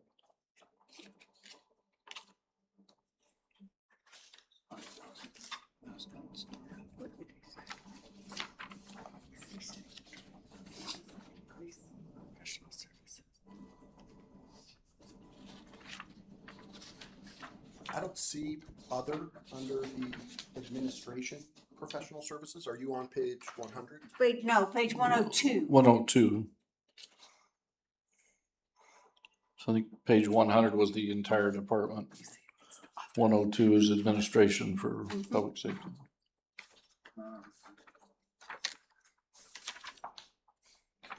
It's under professional services. You have legal and other. Under the line item, it says SART and promotional testing. Okay, I understand, so I apologize. No problem. That looks to me like that's under personnel services benefit. That's where I see that line item. So the SART kits, that's sexual assault response. That's the sexual assault response kits, and then the contract services for those types of investigations specifically. Did we get that put in the right column there, Ted? I think we're talking different things here. He's talking about one thing, I'm talking about professional services. Right. And anyway, under the line item detail, it says SART and promotional testing. So SART testing and promotional. And that would be down That's considerably, 40%. I mean, assuming that we're trying to get back up on step with the number of certified officers that are authorized, wouldn't that seem to go up as we bring new people in? we've only spent this year approximately $841, so I'm not sure why Okay. the chief that. I can speak to that a little bit. So specifically for sex assault investigations, we have an MOU with the Matsu Regional Hospital. They've not been staffed to support our investigative efforts, so that we've had to use Anchorage area hospitals because we haven't been staffed with that. So that cost this year has been significantly reduced.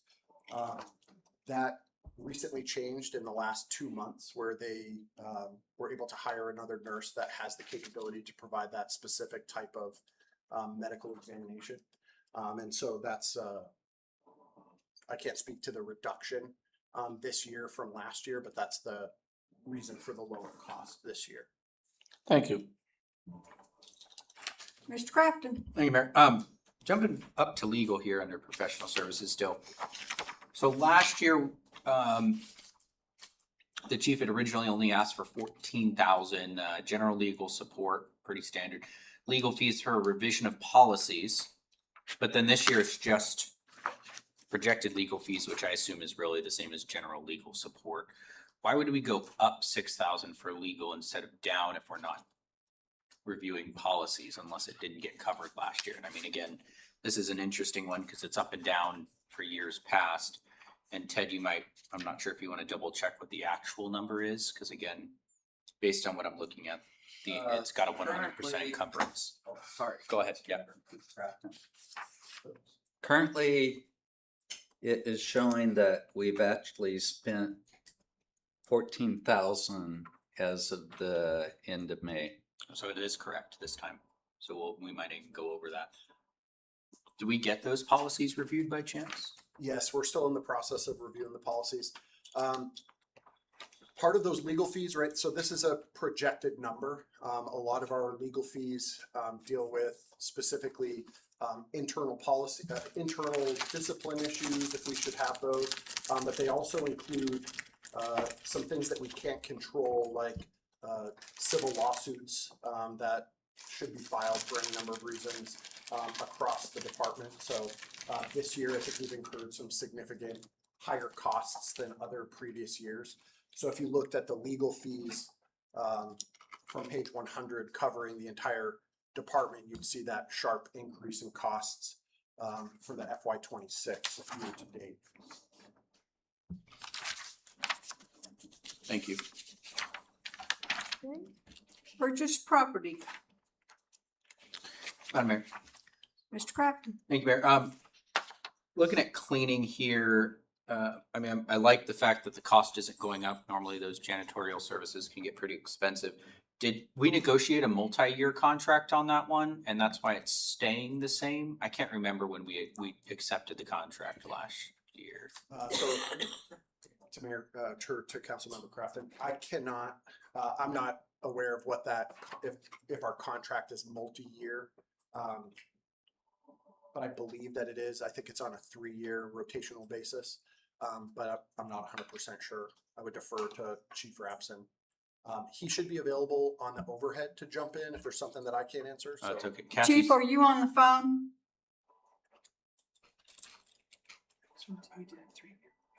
No, he's not. Kathy's telling me, yes, we did. A 3-year. Thanks. I just couldn't remember if we did or not. I feel like I remembered it. And then jumping down to computer software maintenance in the same category there. Last year, we ended up having to amend it upwards, if I remember correctly. Last year, we had only put forward 45,000, but it looks like we amended up to 71,850.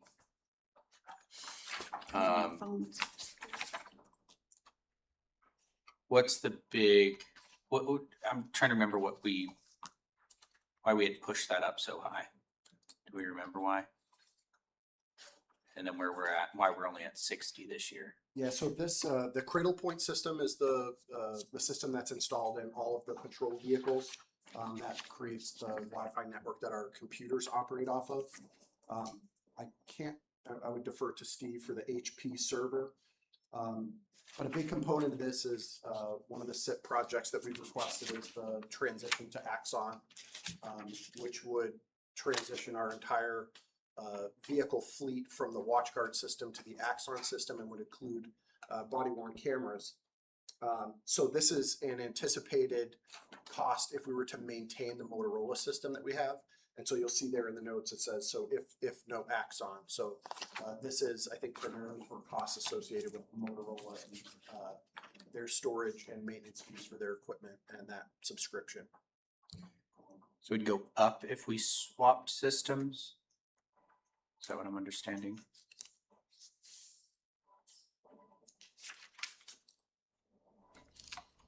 Through the mayor. So yeah, there's a request for the CIP process to replace that and have the new Axon system. So if you wanted to compare this ongoing cost versus CIP request, the Axon system is far more entailed than the current one. So there's an increased cost for that level of service. Yeah, that's through the CIP. So that CIP is a 5-year agreement where it's broken into the 5 segments in that CIP request. But, you know, the difference between what they have now and what they would get if that CIP is funded is substantial. And the Motorola system, if I remember correctly, last year, I had put forward an amendment to not do something. I want to say that's what it was we were switching from a hardware system to a cloud system. The Motorola is the new one, or we had that one for many years now. We have a mix of both right now. It's all Motorola, but some are cloud-based, some are still on-premise. And I think the reason there's a budget there is because even if the Axon thing goes through, you know, maybe one of those systems expires on a certain date and we'll still have to renew it each year. So there could be some, how everything pans out. Like when you order Axon, it's not just gonna show up the next day and get installed. So if we have to cover some of the older vehicles for their dash cams for the year. Okay, so eventually this 60,000 should go down and be replaced by just the cost of what the ongoing CIP is. Is that what I'm understanding? Yes. Okay, thank you. Specifically for Motorola. Other purchase services.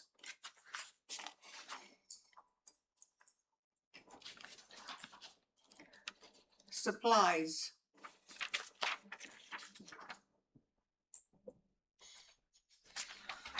And Madam Mayor? yes, The Vector Solutions scheduling's asset management, almost doubling in cost. Actually, it did double in cost. From 39 last year, or sorry, excuse me, 36 to 64 this year. Can you remind me what that subscription cost is, or what it's for? That's for their scheduling stuff. They're tracking, who's working what shifts. Correct. And I can attest that a lot of SaaS applications like that have increased. Yeah. That's not one of the ones I purchased, but I can say that we've seen 50% increases in some softwares. Thank you. okay. And moving on to multitask drug enforcement. And that is on page, starting on page 106.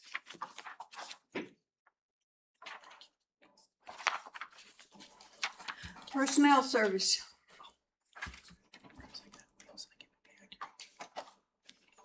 Personnel services benefit.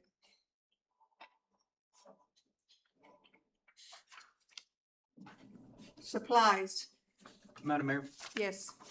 Sorry, jumping up to personnel services, we're having, there's no percentages on this one, at least on my paper. A $92,000 decrease in regular time. That's almost like a whole position there. Trying to remember. Do we know what's going on with that? Or why? I can't speak to the way that contract is, but what I can say is that's a 100% grant paid Yeah. position. So those assessments are between finance and the state of Alaska. The only thing that we provide to that officer is we cover the cost of fuel and we provide a vehicle, but all of their that wages, that position and the wages and benefits are all funded through the grant. Thank you. Okay. We are at supplies.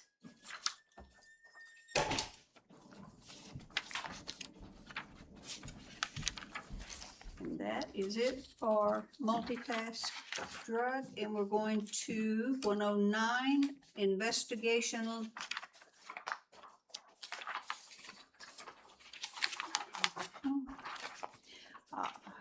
Personnel services. Personnel services benefit.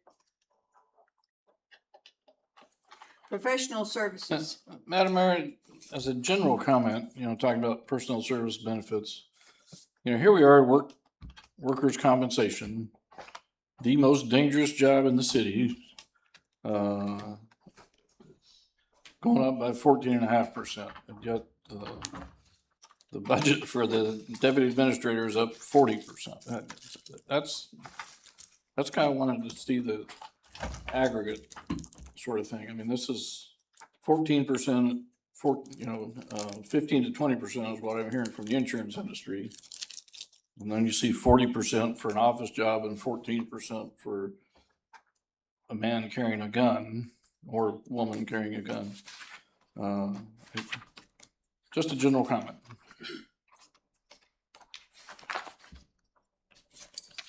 And Councilmember Graham, I'd say again that this year we let Noveline do all of the calculating based on the percentages.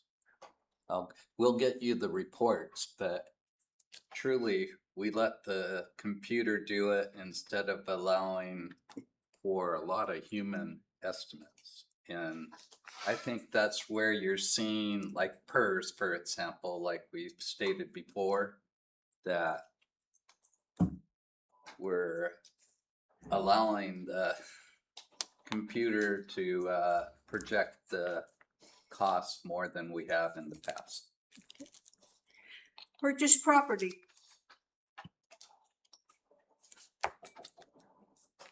Other purchased services. Supplies. Madam Mayor, Yes. thank you, Mayor. Looking at travel staff development, Lieutenant, almost same question that I was asking about our controller is when it comes to staff development and training, I know the idea here was to cut the budget. And looking at it, we had a new detective last year, so were we spending a bit more for the new detective and there's not as much training that needs to be done this year? Is that specifically what it is? Yeah, so we've hired internally for our detectives division. Just this year, we hired a new detective into that position. He was a lateral hire from Palmer Police Department that came to us with 18 years of service. So he required less detective specific or specialized investigative training as might be warranted for somebody that was newer or younger into that position. So those are some of those benefits and probably a reduction in that. Okay, so we're not skipping out on any training, it's just Correct. training that's not needed due to Yeah, so experience. we're leveraging the experience that we're hiring through that level. Awesome, great hire then. Thank you. Okay. Supplies. Nothing?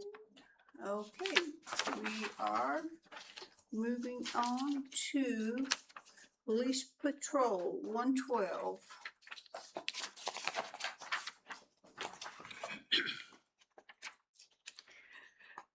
Personnel Services. Madam Mayor. Mr. Grabe. So if I could, when we looked back at the general budget for public safety, there's a FTE increase of 1, and that 1 is commissioned officer. So I'm assuming it's a patrol officer or sergeant, lieutenant, somewhere in that area there. And then when I flip over and I look at page 111, it talks about regular wages. I'm seeing less money there when I would expect to see more money there since we're asking for a larger presence. We're asking for more people and not less. Is this adjusted for some sort of vacancy factor, Ted, or how's this working? To Councilmember Graham, yes, this is the first time that we've placed a vacancy factor. We put in a 10% vacancy factor for the police department in patrol.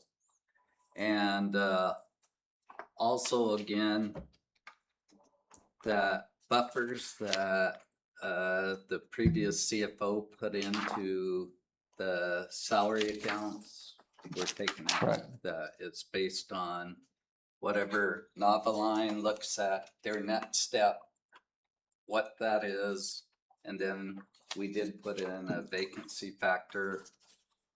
Oh, and the council member Cottle has the report. I think it was like 227,000. I'm sorry, I forgot to print that out, but No, they have it. so there is a copy that shows for public safety, the vacancy amount for personnel costs overall, and that's in patrol. Okay, so if by some chance we fill all of those positions, we're gonna be over budget by paying that, is that correct? If by chance, well, they couldn't fill the positions in essence. without actually coming back to the council. Okay, Unless, in their department, they have ways that they could, move things around, move sure. things around. But the thought is with the vacancy, I think we heard loud and clear anyway from earlier this year, concerns that we had these pockets of monies, especially in public safety, where it's very difficult to fill positions that are just floating in the budget every year. Whereas this year we tried to actually sort of use a model used by larger organizations in the state to actually take that into account. And so the vacancies, I believe, we're planning, public safety. You'll see even a larger one in MACCOM because we have truly very difficult times filling those positions. And then one position in water and sewer, that shadow position that we've never been able to fill, that if they do need to fill it, then Eric would have to come back and state that we were incorrect on our vacancy projection and we need more funds. Thank you. Personnel services and benefit. Madam Mayor, Oh, Mr. Johnson. workman's compensation, last year's budget was 100K. Through March, we're at 132K, so that's 32% or 132% of budget. We're only asking for 117K. Okay, it seems like that 117K, based on this year's experience, is very low. That would, excuse me, to Councilmember Johnson, that also have to do with the vacancy factor. The vacancy factor follows through the whole gambit from personnel to benefits. So we have we're projecting $354,000 less in salaries. So that would also lower workers' comp too. But we've already spent 32,000 more than the budget. Yes. Okay, I mean, so we're projecting less because of the vacancy rate, but we've already overspent, and that isn't even the entire year yet. So it seems to me that the 117,000 is very low. I mean, like, you're not gonna be able to do that. And you could be correct. Again, I'd have to look at those by themselves and those reports that been requested to see why it went down. I am not sure. Oh. But a portion of it is definitely the vacancy factors running through that, but not that much. I agree. Madam Mayor, Yes. going back to the salary time there, regular overtime. So what I'm understanding is that, I mean, if Chief really put in the work and we had all the positions filled, he could be back tomorrow for a budget adjustment, essentially saying, hey, I need more money because I've now filled the positions that are not. You bet.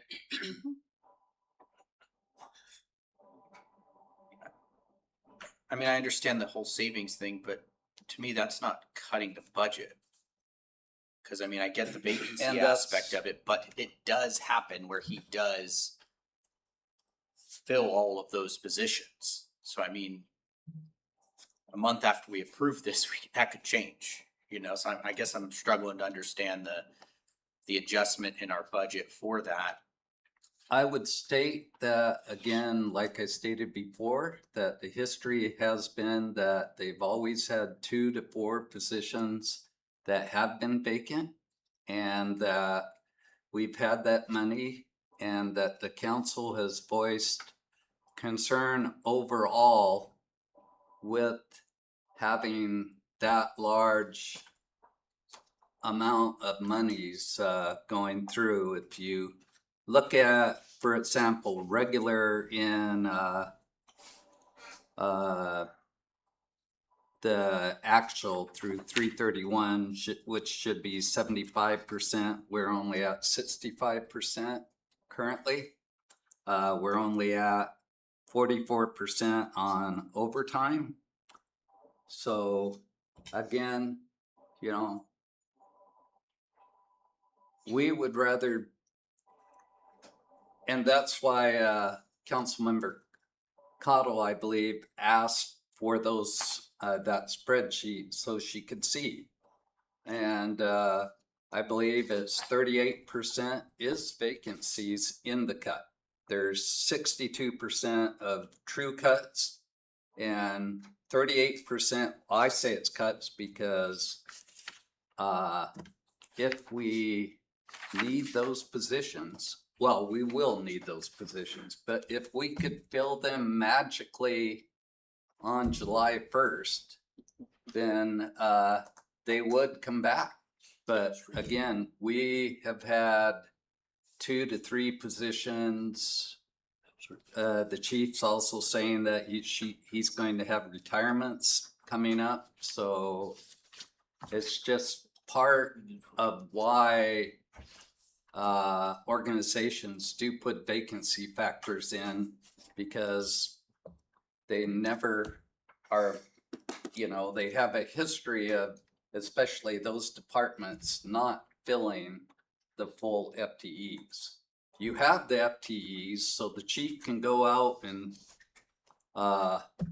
actually recruit for those FTEs, but he will have to come back to council if he believes that he can truly fill all the positions that are in the register. I guess I'm still going back to the fact that it doesn't make sense to me in the police department to cutting the budget to try and save money, when in actuality we're heavily actively trying to recruit those and we're constantly saying we're short. To me, it's a little different if it was one of the finance clerks or one of the positions in public works. To me, that feels a little different than a patrol officer. But overall, I mean, to me, we say we have $4 million in savings, but $1 million of that savings is strictly just taking the money out of the budget for positions that we are actively recruiting for. Doesn't feel like savings to me that are cutting the budget. And that's just what I'm looking at here, is that doesn't feel like it. And it's part of the overall cost. But again, time after time, especially with public safety and MATCOM, they question why we have such a large surplus in those line items. And it takes 2 meetings if the council,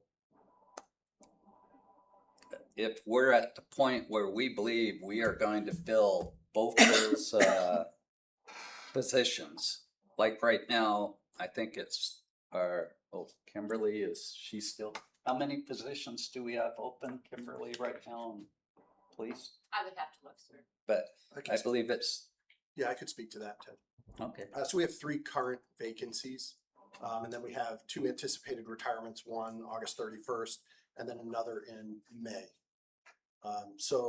And then we're asking for a position within this budget. So to answer your question, Councilmember Crafton, I think, you know, past practice is unfortunately the best predictor of future outcomes.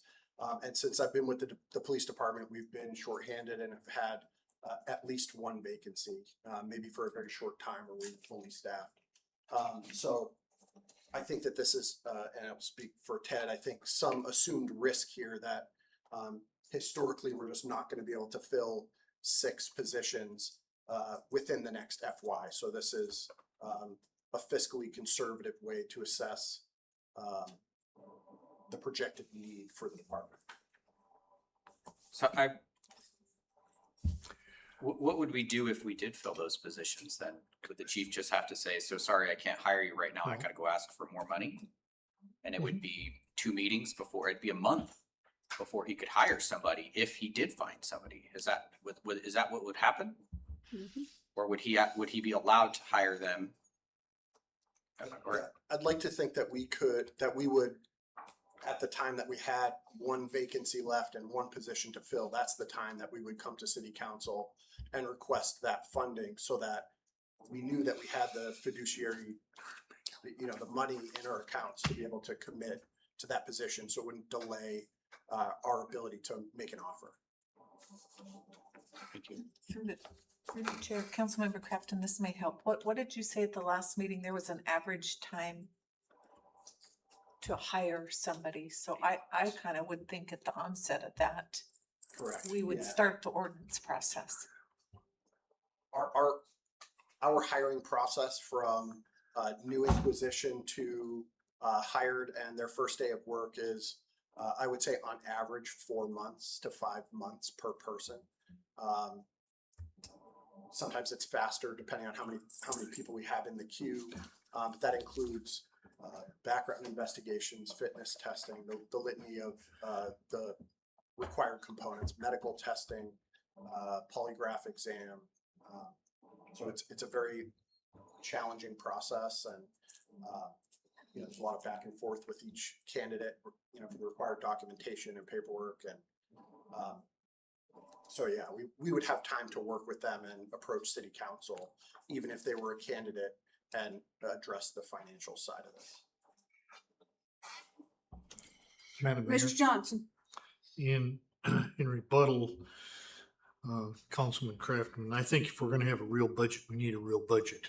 Okay, something that we're actually going to intend to live with. If we look at an imaginary budget based on what all of the bells and whistles, what we really built into is a slush fund then, and I'd prefer not having a built-in slush fund. Then we don't really hold anybody accountable to the numbers that we've got. Now, if there is a hiring need, you can come back and ask for more money and the council will give it to you. But let's make our budget real and let's try and live within a more realistic budget than just having the slush fund there. Okay, moving on. I got a question. Madam Mayor. Oh, I'm sorry.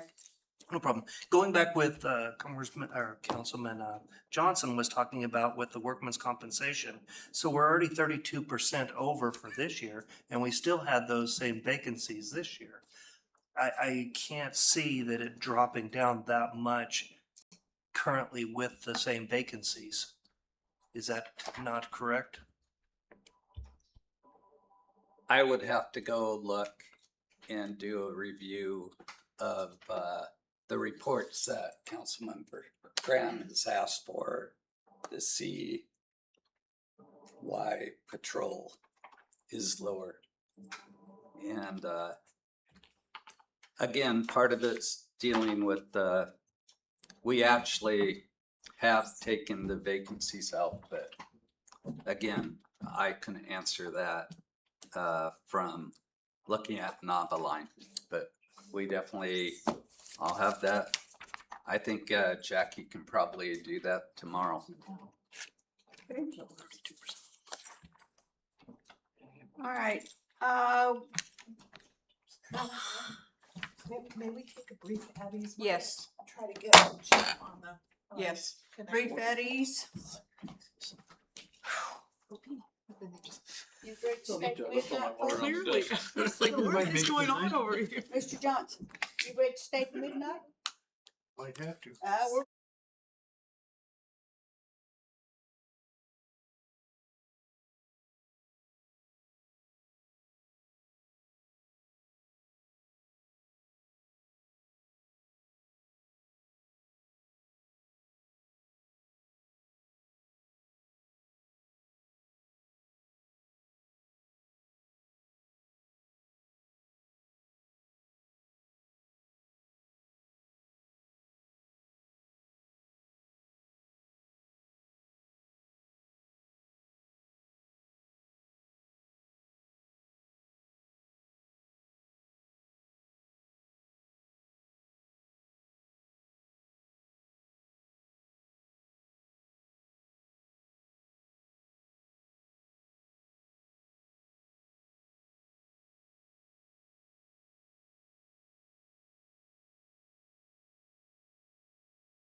So that's not part of the big one.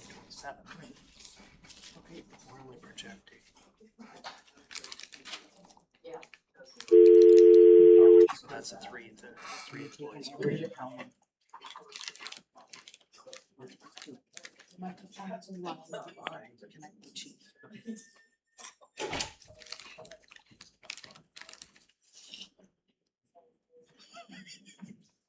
Stuffy. Hi, this is Chief Rapson with the Westwood Police Department. I'm not able to take your call right now. That's what it sounds like in my office. Everybody knows he can't take your call. I just sent him the number to call in. Oh, let me get off of this. I thought we were calling him. I think that's what he originally thought as well, but Let's try to call him back. Connect up.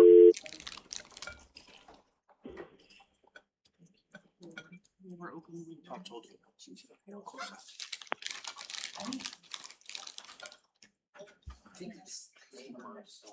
The 4410. I might have his work number. Hi, this is Chief Rapson with the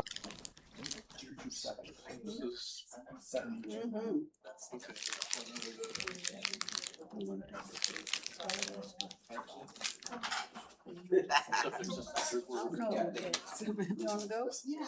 All right. Life goes on. Yep.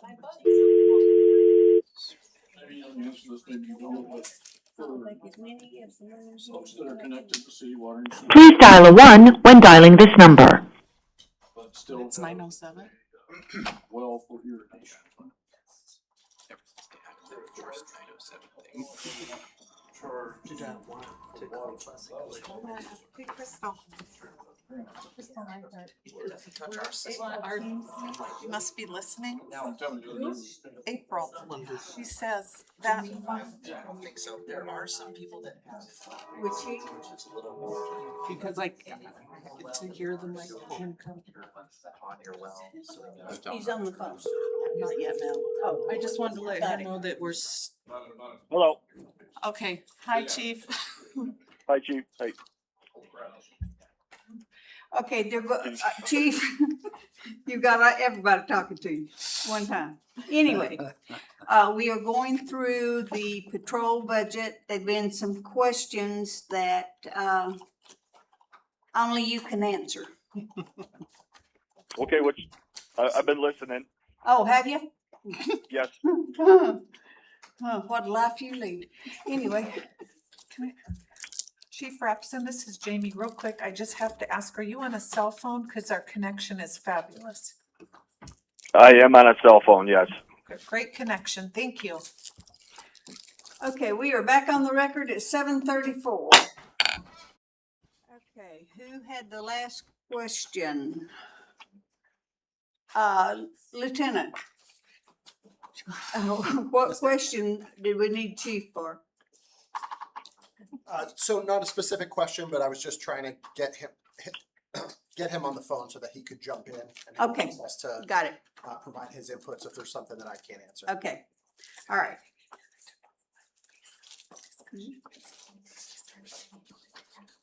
Chief, is there anything you want to add on what you have already heard? So on a couple things on administration, there was a comment or a question regarding promotional exams and SART underneath other. Okay. That is SART exams, just as what Lieutenant Lopez had explained. Some of that is reimbursed by the state. However, majority of that pricing or that dollar amount in there was promotional exams. This year in our collective bargaining agreement, we changed the requirement to some of our commercialized promotional exams to kind of save some money and do more of an in-house assessment. And I'm anticipating more of a testing or promotional testing to get out of the commercial testing because it is expensive with the amount of books that are required. So some of that cost reduction is due to the fact that we changed some of the requirements through our CBA to include some different testing that's not going to cost as much for sergeants to promote. Okay, thank you. All right, we're moving And then- on. I'm sorry.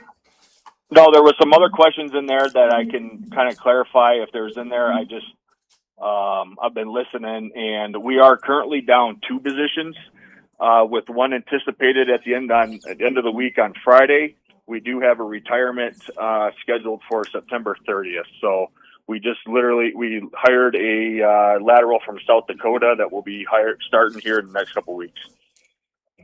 Okay. Wait, so to clarify that, Chief, so you have, because the lieutenant mentioned that you have one retiring at the end of May. So I took that as May 2027. Is that May? It was supposed to be this past May that's now retiring Friday. Is that what I? So we have a lieutenant that I mentioned before that's retiring Friday.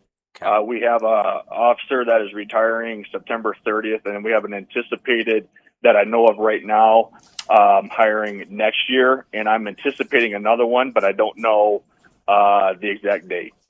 Just they would be up for retirement. They just haven't decided if they were going to retire or not. I'm just anticipating that they're eligible for it, and their timeline's probably going to be pretty quick. So if you hired no new people outside the one that you're talking about already that's in the process, it sounds like if the fiscal year 2027 ended tomorrow, how many vacancies would you have? How many? If it ended tomorrow, I'd have currently right now. Yeah. Well, until the formal one happens on Friday, I would have 2. And then 2 additional over the next year. 2 additional. Well, one in the next week, and then one in the next couple of months, and then I'm anticipating another one next. Actually, April 30th, due to the way that PERS is developed, is that they would consider as one of their high 3s is April 30th. I'm hearing 3, but you're bringing on 1. I'm sorry, I didn't catch that. Sorry, I'm hearing you. So you currently have 2. In the next calendar year, you'll have 3 more that will leave, but you're going to bring on 1.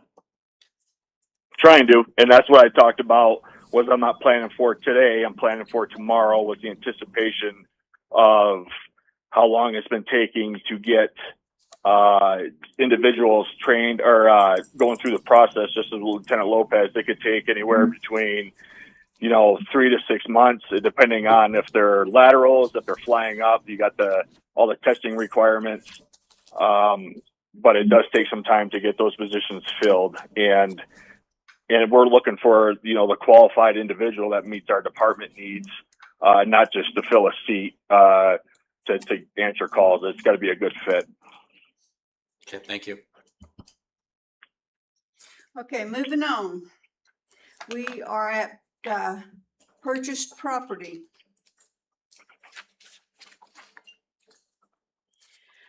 Other purchased services. Supplies.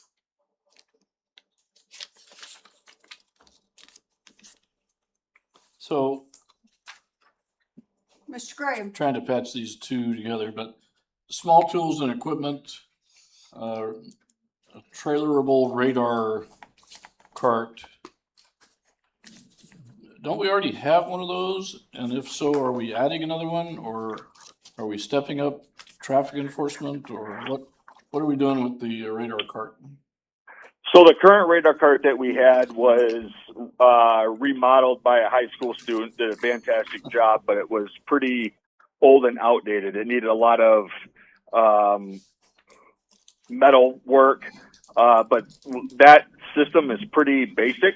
And what this unit that I'm looking for is more dynamic of grabbing that data and placing it into different locations across the city so that I can pinpoint traffic problem areas regarding with speed in the neighborhoods, and it can kind of do more proactive, directed patrol into those specific times where that data off that speed cart is going to provide, other than just kind of picking a random date, an hour or week out of the day, or a day out of the week, that can kind of really pinpoint our enforcement of where the problem areas are across the city.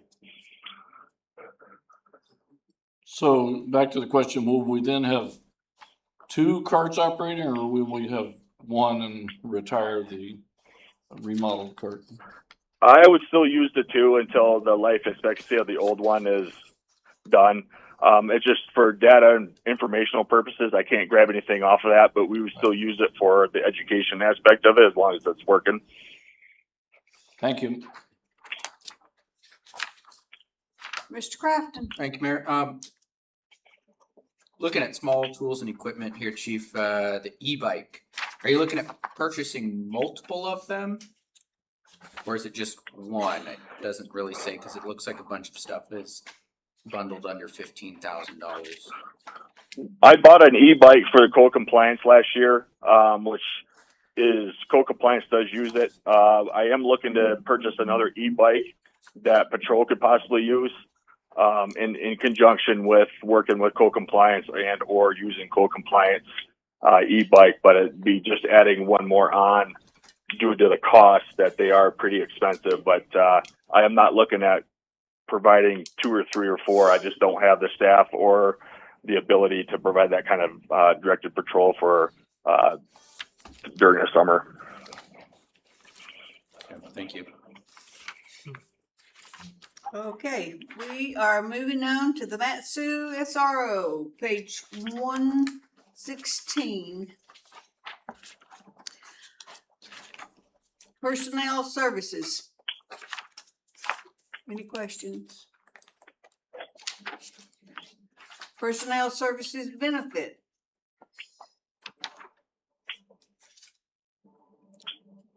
Purchase property.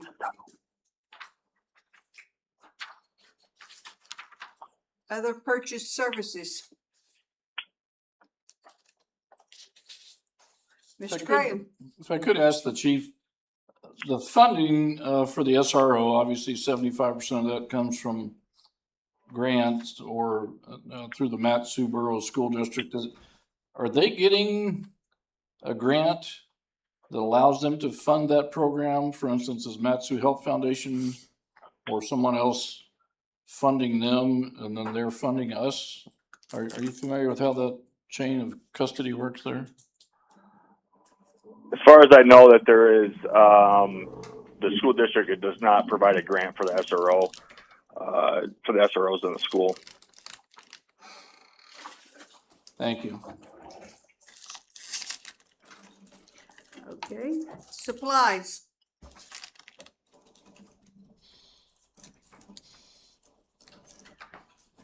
And that's it for SRO. WPD garage on page 119.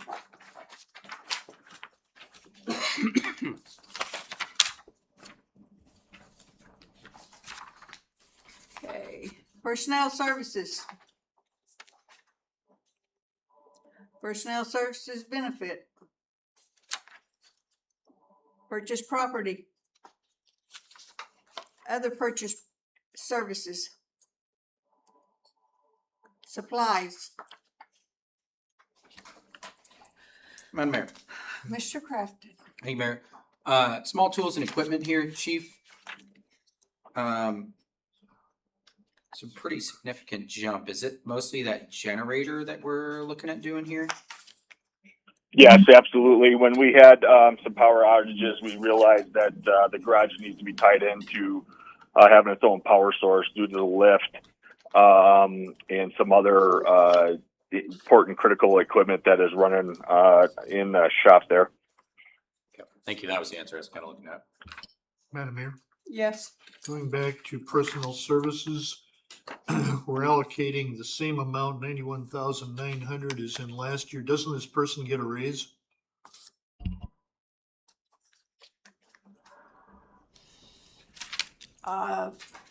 That he is under 302. So he's gonna get a bump and raise then. You get a bump Yeah. every year, but Yeah. we're budgeting, allocating the same amount every year.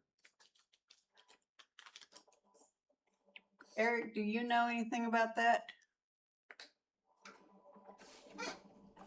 Ted's, On the Ted's noodling. Okay, thank you. SRO, I'm seeing that we're showing a No, six. Ted, this Garage. this Oh, is what- oh, the garage. Our mechanic. Oh, I'm sorry. That one right there. There's no change. And, again, that would be, I'll have to ask, the controller why that hasn't changed.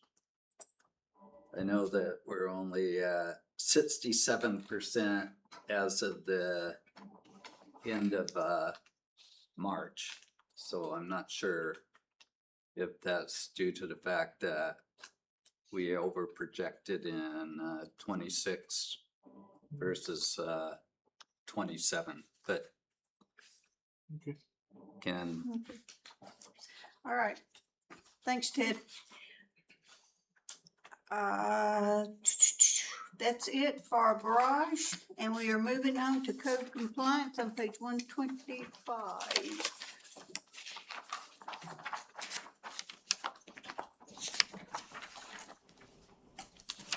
Actually, if we could stay on the garage for just a minute.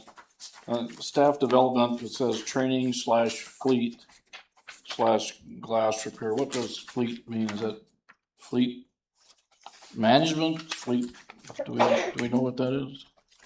Yeah, so, just like any technical services unit, there's constantly updates and progression of requirements for mechanical interventions with vehicles, right? So Josh has sought, and we're supportive of sending him to developmental programs that he can go for continuing education for his own internal development, and then to be able to bring those capabilities back into our garage. So when it says fleet, it really means continuing education. Correct. Thank you. Okay, Madam Mayor. yes. Thank you, Mayor. Just talking about his time, it's a one-man show down there at the garage.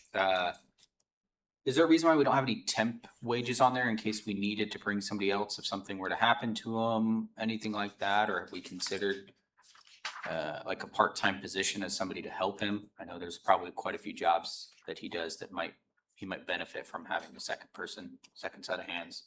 I would defer to the chief. I know that we've looked at temporary positions, especially at tire changeover season, because the routine maintenance requirements don't change on top of the repairs, and then to add to that seasonal tire changeover. But Chief Rapson could speak more specifically to why there's not an added cost there. In the past, I have done to Councilmember Kraft. In the past, I have done a temporary increase for that.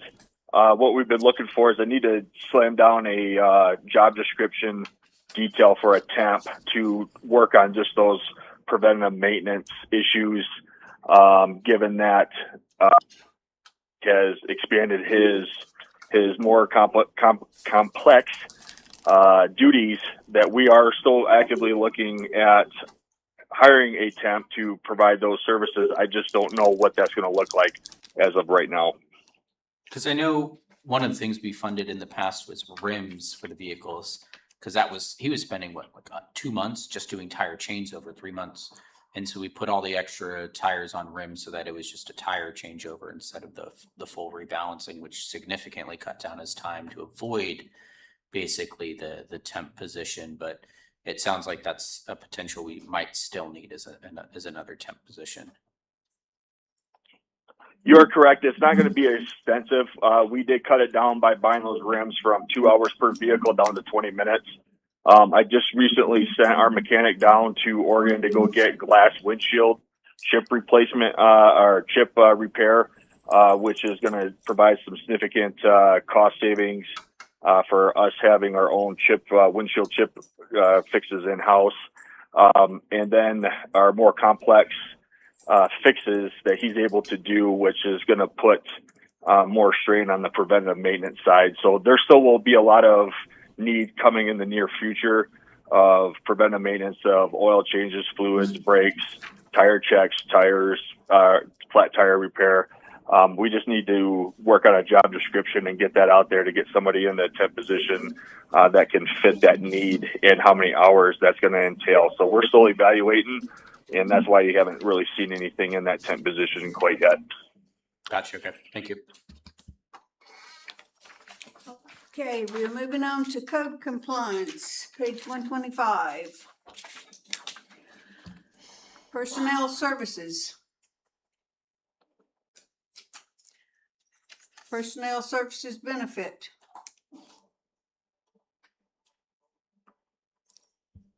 Professional services, Madam Mayor. yes. Legal, if Chief, could you speak to that one, or Lieutenant, what's driving up our legal costs with our code compliance officer? Yeah, Councilmember Kraft and I can answer that. We've had a lot of proactive enforcement regarding nuisance properties this year.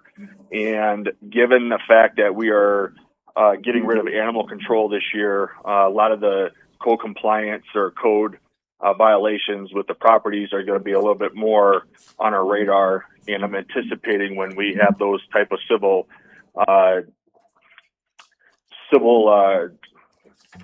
guess what's the word I'm looking for? Civil litigation, perfect, is that usually kind of is bound with a lot of legal expenses behind that. And that's what I'm anticipating handling a lot of these properties that are out of compliance and or nuisance. Sounds good, thank you.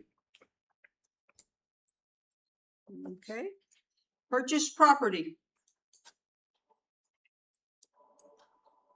Other purchase services. Madam Mayor. Mr. Kraft. 2 questions. First one, travel. It looks like we're sending him to do some new training. I didn't see, what are we looking to do for him this time? I know last time we sent him out for some animal control training, but being as he doesn't need that anymore, what are we doing this time? And again, I'm always an advocate for it, so. Just as Lieutenant Lopez mentioned earlier, that he is a drone operator. I think some of that's going to cost some of the basic drone operation courses. I don't have specific courses that I have in mind quite yet, but I like to have a little in there that if something that meets a need to develop his development, then I can kind of pinpoint or search out some training that may suit his needs to meet a need for the city. Gotcha. And then second one is animal control still in the budget here? Yeah, and I'm not sure why that's in there. That obviously we all know that the borough's taking that over come July 1st, so that I'll have to defer to Ted or Jackie. Is it because it predates when we passed the ordinance, is my guess? Yes. Okay, that's what I thought. So we'll be seeing an amendment from the administration for that. Okay, perfect, thank you. Okay, supplies. All right. We are. If I could move back just to personnel services regular time, this position has shown, about an 8% increase in salary, but I don't remember seeing that on any other department. And you said this was a 302 position. Not code compliance. So this one. Code compliance is WPDA. Correct. Okay, thank you. That was. Well, we're up to staffing levels, so it's going to go up. Okay, we are moving on. Thank you, Chief. We're moving on to Public Works on page 132. You're welcome, Madam Mayor. Is it all right if I hang up, or would you select me on the line? Nope, you can hang up. We're done with you All right. for right now. Okay. All right, thank you. Yep. Before we start, does anyone want some chocolate? I was just. I saw Oh, look. Butterfingers in there. Can we take another 5-minute recess? No, It's been another hour and a half. No. I don't care. We're staying till midnight. Councilmember Cotta wanted something. You just better be able to hold it. I saw Crystal eating a Butterfinger and that got me. It's not only for me. Butterfingers. I'm still the 2 of them, thank you. Family style. Screaming. Would you steal all those Butterfingers? Take all the Butterfingers, please. Okay, we are still live, folks. So we're going to Public Works Administration, page 132. Personnel Services.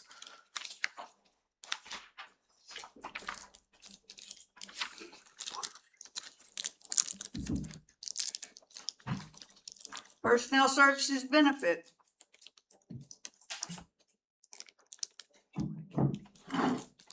Professional Services. Purchase Property. Madam Mayor? Yes. Thank you, Mayor. Two things under the other section for you, Eric. I'm looking at, one, the grant writing support. If we bring on this grant writing position, is this something that's still gonna be necessary? So your question about grant manager in finance, is that you want to know how they correlate, grant manager and grant writer? I guess so, cause you've got a line item I for do. grant writing support. Yeah, so the grant manager won't overlap in that way. That's still a support for when we find grants that we need to bring a special writer in for. So the grant manager would handle once they kind of walk through the application process so they know what's going on, but it's not finance's intention for the grant manager to write us grants. Okay, and then the CIP document support for 21,000. I assume that's mostly what the cost increase is under this section. Yeah, that's correct. And that is basically the cost of what the packet you see in your budget this year cost. So wanted the council to see that. And is it software that we get, or is it? No, it's graphic design. It's the layout. It's so finance team spends hundreds of hours, like we discussed in the other budgeting software requests. They are overwhelmed with that manual document creation process. And so we together this last year pulled together funding from multiple different departments to cover that bill. So this is making it evident and clear to the council how much those documents cost to create. Okay.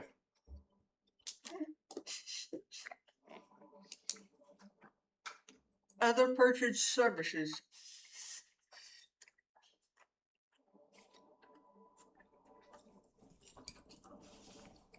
Supplies. Okay, we are moving on to roads 139.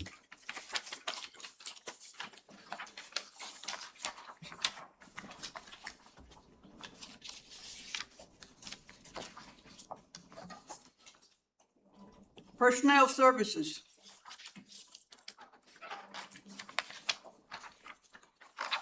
Personnel Services Benefit.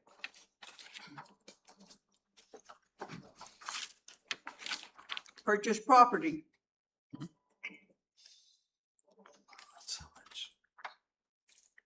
Other Purchase Services. Supplies.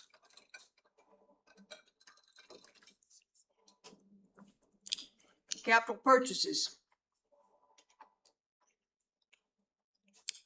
Okay, we are moving on to Property Maintenance, 148. Madam Mayor, I just wanted to jump back here. Sorry, going a little fast and double checking notes.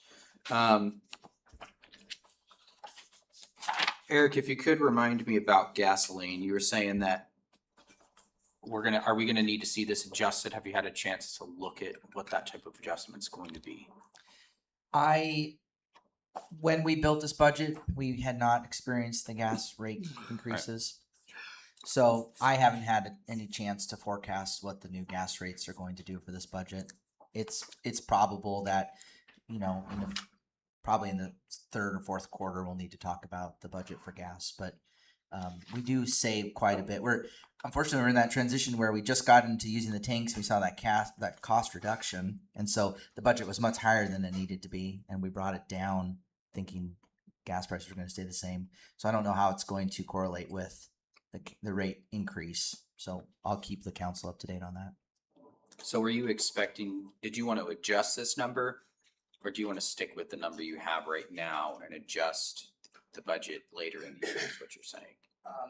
That's a great question. I can work on a number before the budget's passed and bring that back to the council if that's the will of the council. I mean, I'd rather know it ahead of time than you come back to us and hit us, you know, be like, sorry, man, I burned through $80,000 in gas in 4 months, you know? Yeah, It could change pretty drastically. So I'll work on that. I'll I'd have be a number for you. interested. Thank you. Madam Mayor, Yes. Eric, under contractual services, Alaska Railroad crossings permit fees, does that include anticipated repairs to the crossings? Cause just one repairs seems to be pushing $20,000, so. Or is this just, you know, it says permit fees, is that a right-of-way permit that we're paying for? And where does the repairs to those crossings come into the budget? Yeah, that's a great question. So there's going to be a couple operations costs in here that we have struggled to figure out where to put. And so sometimes the repair costs for those crossings have been treated as a CIP, and then that money kind of rolls over. And then sometimes they've been in operations. So these funds are anticipated for the yearly fees that we have to pay because there's a permit that we pay for just to have the ability to have the crossing. And then it does go towards repairs. We can't forecast exactly how much the repairs are going to cost. So this is another one of those ones. If there's there's multiple wrecks that take out equipment and it exceeds the budget, we'll be coming back to talk about that with the council. But this is our best estimate based on kind of the average of what the yearly fees and what the average repairs are, barring substantial damage to a crossing. Thank you. I tell them. Okay, we are moving on to property maintenance. 152, is that it? No, 148. I'm sorry, 148. Personnel services. Personnel services benefit. Purchase property. Other purchase services. Supplies. Okay. And now we are on to number 5, culture and. I have a question, Madam Mayor, for Okay, both Eric and Ted here. So in these last couple of accounts that we've looked at, there are CIP projects where we are using our own personnel, not using contracted personnel. But I don't see under summary of resources any CIP money. I see it all coming out of the general fund. Is that because, Ted, the money is being transferred into the general funds? I'm just curious, are we double dipping somewhere, creating somewhat of a, untraceable money account there? A slush fund? Yeah. Didn't want to use those words, but sure, you brought it up. So. Councilmember Graham, sorry about that. No, you're correct. They're being transferred from the general fund over to the CIP funds. You'll see it in water and sewer specifically for grant managers is where most of those funds for, and airport, the 3 enterprise funds are having transfers from the general fund. Part of their transfers is for those salaries. Okay, thank you. okay. Okay, we are on to culture and recreation, page 152.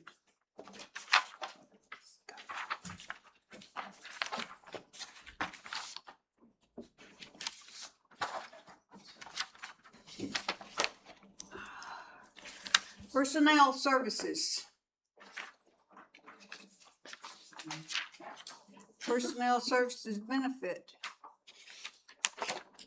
Madam Mayor, I believe we're on 159. That's the total budget you're looking at on 152.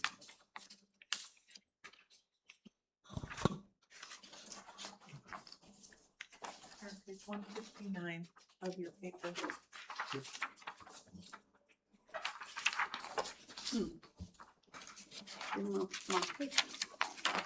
Anyway, okay. This, in my book, it is the museum. Is that where everybody's on? Okay, we're going personnel services. Personnel services benefit. Professional services. Property purchased. Other purchased services. Mr. Graham. Thank you, Madam Mayor.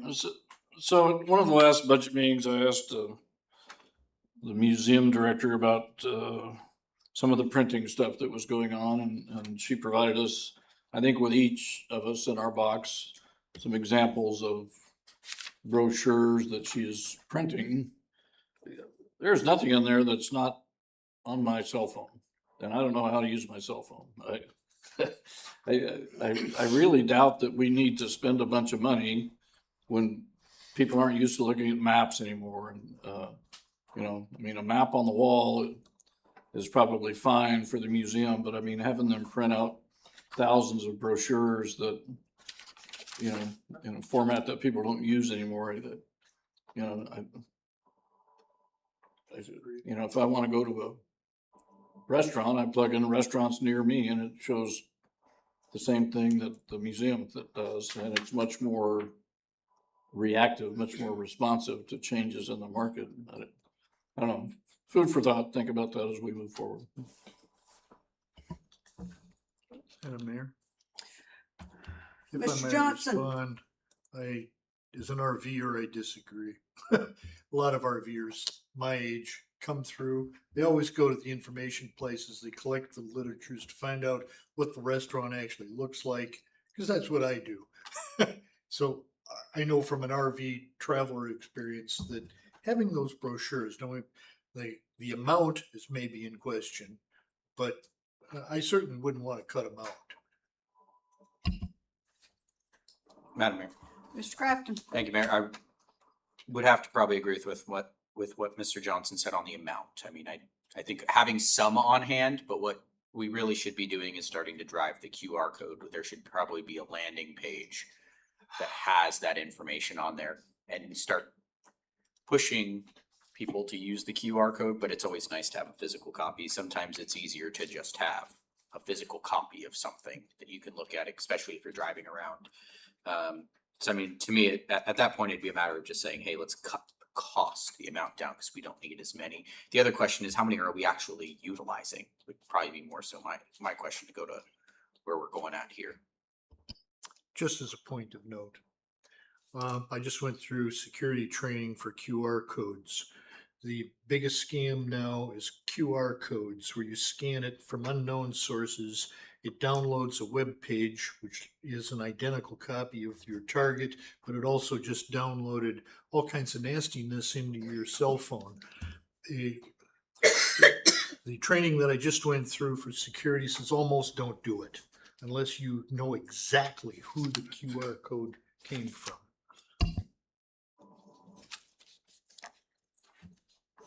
Okay. Supplies. Okay. We are going to parks maintenance 169.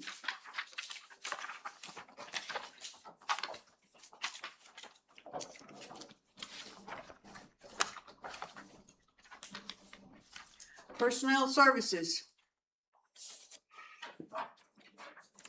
Madam Mayor. Mr. Crafton. Thank you, Mayor. I'm going to talk about the temp position again here, just to clarify. So we're looking at adding a temp position with this additional 80,000. Is that what I remember was the conversation? Yes, that's correct. How many current temp positions are we hiring with the amount of money that we do have? How many temp positions are we hiring with the number that we do have? Yeah, like how much we have, like this year, because we haven't approved an increase, how many temp positions does that get us? Yes, now that's a great question. It is, it's a moving target because of when we need the temps, we hire them as we need them and as we can find people. So right now we have, I think we have 6 on right now. And that's usually how much we hire for the summertime is 6. We want to be closer to 12. And so because of the last year's reduction, if you notice the budget, it had actually gone from 111 down to 105 to 104. There was a drop. We don't really know what had happened, but he's not been able to keep staffed. So he's had to be very careful about when he brings people on and letting them go quickly. It's like, as we discussed during the other budget hearing, it's a very hard position to keep full. You get a few good returning people, but they'll, new ones will quit pretty quickly. And so he's kind of in a Groundhog's Day of hiring all summer long. So, I mean, it goes back to, I know we kind of had this conversation, but just to kind of reiterate it, goes back to the police situation. Are we going to add additional funding if we can't even hire or retain the people that we're bringing on now? Well, he doesn't have a problem hiring people. It's finding candidates that will stay. So unlike the police department, it doesn't take 4 months to get temporary on. Yeah, I it. understand that. Yeah, so they keep an open position and he'll do interviews every week basically to keep his team full. He wants to have a broad enough pool, and that's where we discussed about the minimum wage coming up. But if you can have a broad enough pool and pick for aptitude and the training's not that difficult, he can keep enterprise people moving and working. He does have some flexibility when the college students are in. They kind of leave a little earlier, so then he's got kind of a shoulder season where he brings in maybe retirees or other folks that are don't want to work the whole summer but will do short stints. So he's trying to build balance in longevity, but also have enough people out there to take care of our park 7 days a week. Have we, and I don't know what it would look like to do this, have we considered making a couple of these positions an on-call position? So they're not a temp, because I assume that would move into the full-time, part-time position where we know we have these certain people that they're the first call for on-call work, but the temp, it would hopefully reduce the amount of temp employees we need. The more structured it gets, the closer it gets to becoming a 302 union position. Okay. So I don't want to overstep on my understanding of what that would happen, where that would happen with basically a full-time employee that would bump into the 302. But the temps tend to be interested in a shorter duration. And so if you have a temp that wants to work more than normal hours, they're happy to fulfill that. I'm not sure what the on-call would bring because it's very repetitive work. There are times when we have to call people out because of vandalism or people do damaging things to the park, but we tend to have enough overlap with those temps that we have a morning group and an evening group, and they overlap enough to get the work done and close things up at night. And then I guess last question on it, has Jess or you spoken with HR about trying to find a way to increase the retention and look at the retention capability of these? Because I mean, again, I think the conversation we had was temp employees. It's generally about the money. I mean, normally, it is, yeah. I know the council's made it abundantly clear. It's always, we don't want to make it only about money. We don't always just want to sit here continuously throwing them, a rate increase at the wall, hoping it sticks. But this is one of those times where generally that's what actually makes sense. That's what these people are looking for, is cash in their pocket. Correct. Well, and they don't have work over the winter, right? We don't have anything for them to do. We can't keep that staffing level through the winter. So we're asking them to be, hardworking during the summer, and then they have to fend for themselves. So we work through culture. We try to have a nice place to work where with the returning people enjoy what they do. They feel supported. There's niches that people find valuable. So our plant crew, our watering crew, they enjoy that. And if you want to be on a mow crew, so try to find a person that's plugged in and engaged and figure out where they're good and give them the tasks that they find fulfilling and treat them well and hope that they want to come back the next year because we're a leg up when they already know what they're doing. Okay. And so Ted, when you look at a situation like this where we're looking at adding employees to non-existent positions at this point, how do you treat that with a vacancy rate? I mean, he's got 6 employees now. I don't know what the vacancy rate is, and he wants to go to 12, so I would assume that vacancy rate would at least double. Does Naveline do anything with that, or? To Councilmember Graham, usually with temporary, it doesn't, because it's based on the number of hours that a person's working. So, But we build in to the budget, assuming that we've got 12 people working full-time for X amount of weeks. I mean, this is the same situation that we've talked about before. All of a sudden, you've got this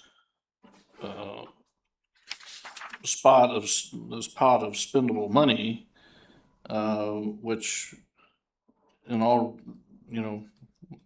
realism may or may not be spent. Chances are not be spent. So I don't know. I'm having issues with Naveline here. This kind of reminds me of my second ex-wife. She thought one way and I thought the other, and it didn't quite come together when it came to budget time. So. Naveline doesn't project temporary. Temporary is based on a fixed number based on what the staff needs. Whereas, for the permanent peoples, we have permanent employees, and part-time employees. We have them in the system, and Naveline knows what grade they're at and where they're at. Now with temporary employees, they're coming in for a temporary amount of time. So that is a projected number by finance is my understanding. So we're looking at, we pay a certain amount of dollars for a temporary position and how many hours. So we're looking at they need an estimated number of, say, 30,000 hours at $25 an hour. That would be, 30,000 at $20 would be, yep. So there's no, bottom line is there's no adjustment. There's no adjustment in temporary because it is temporary employees and not full-time employees. So we look at the budget when they do the budget and they ask for the number of hours, and then council says yes. So it's a matter of Public Works saying, well, we have 12 positions. Right. We know they're not all gonna be filled all the time, but the average one's gonna be, 12 positions at 30 hours a week instead of, Exactly. accounting wise. I mean, the Yeah. kids that are working are still working 40 hours, so. Right. And does your numbers take that into account here? My numbers. I'm looking at Eric, yes. Yeah. So Jess has gone back through his last fiscal years and how many people he's been able to have at once and the scope of work. And so that's where this request is to deal with the erosion of some of his temp funds in the last couple of years and things slipping behind, and they've been really stretched thin. So he's asking for this funding so that he can improve the coverage that he hasn't been able to maintain the last few years in the temp coverage for 7 days a week during the summer. And again, Councilmember Graham, I can ask Jackie tomorrow. I know that they did a calculation of the number of temp hours at a certain rate so that you would know how many hours that they're projecting for the summer that Jeff's projecting for. It would be nice to know the number of hours that you're looking to have authorized, and then what your fill rate would be on that, if it's 70%, if it's 80%, or whatever, so we have something on which to base this significant increase. Thank you. You bet. Okay. Personnel services and benefit. Purchase property. Other purchase services. Mr. Who are you?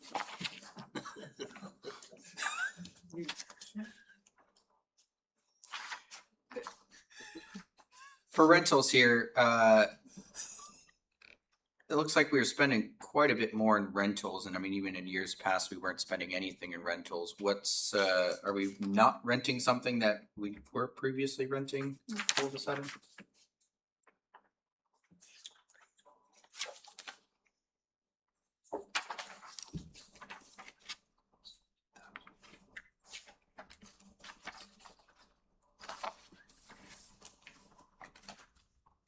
Because it looks the same based on. Took me a the minute to find it. description.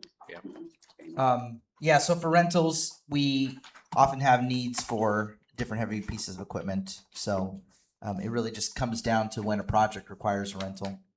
If we don't have a piece of equipment in-house and it's not going to be a contractual service, there's the funds to rent those pieces of equipment, those specialty pieces of equipment. So is this maybe just a budget trying savings thing where you're saying, hey, let's try and get by, or are we just not projecting a specific project? 'Cause I mean, $11,000, 40% is a pretty significant change. Considering 2026, we amended to 28,000. So we did purchase the air compressor, so we don't need to rent one of those now. Gotcha. Okay, thank you. Okay, supplies.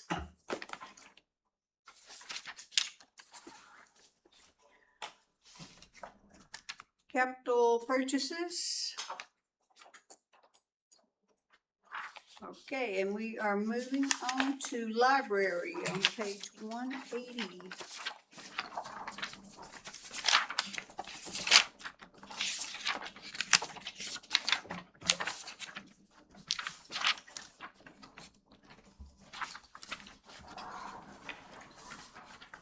Madam Mayor, before we go into that, I want to step back to rentals here. Look, what did we rent last year that required us to add an additional 14,000 to its budget? We had more capacity for heavy equipment, so they rented an excavator to do some work around different parks. They did some work on some of the docks too.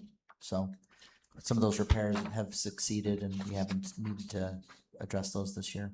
Okay, so stuff that was kind of some deferred maintenance type stuff. Yeah, and some projects they've been wanting to get to. Some bigger projects where they didn't have the rental funds before and they got those funds and did that work last year. Gotcha, thank you. Let's go. Okay. Library, personnel services. Personnel services benefit. Professional services. Purchased property. If we could go back to professional services, legal, I mean, we've had a nothing year, then a heavy year, then a nothing year, then a heavy year. What are these legal services? What is the library doing that all of a sudden legal services goes from 5,000 to 15,000 to back to 5,000? Or are we getting sued or something? Or is this, I'm not sure where this, it's a roller coaster. I can't believe you forgot. My name, Zane Treesh, Library Director. And I haven't forgot if that's what you're talking about. About four years ago, the budget was, when I first got here, I think it was $500 for legal. Right. In 2023, we had numerous challenges, well, ongoing challenges from a small group of people. Right. And so to navigate that, there was also a letter that went out from the Attorney General that year. Right. And things like that. And so that year we went from $500 to, I think it was 21,000 in legal fees, to just get through that without getting sued for the city, trying with legal advice.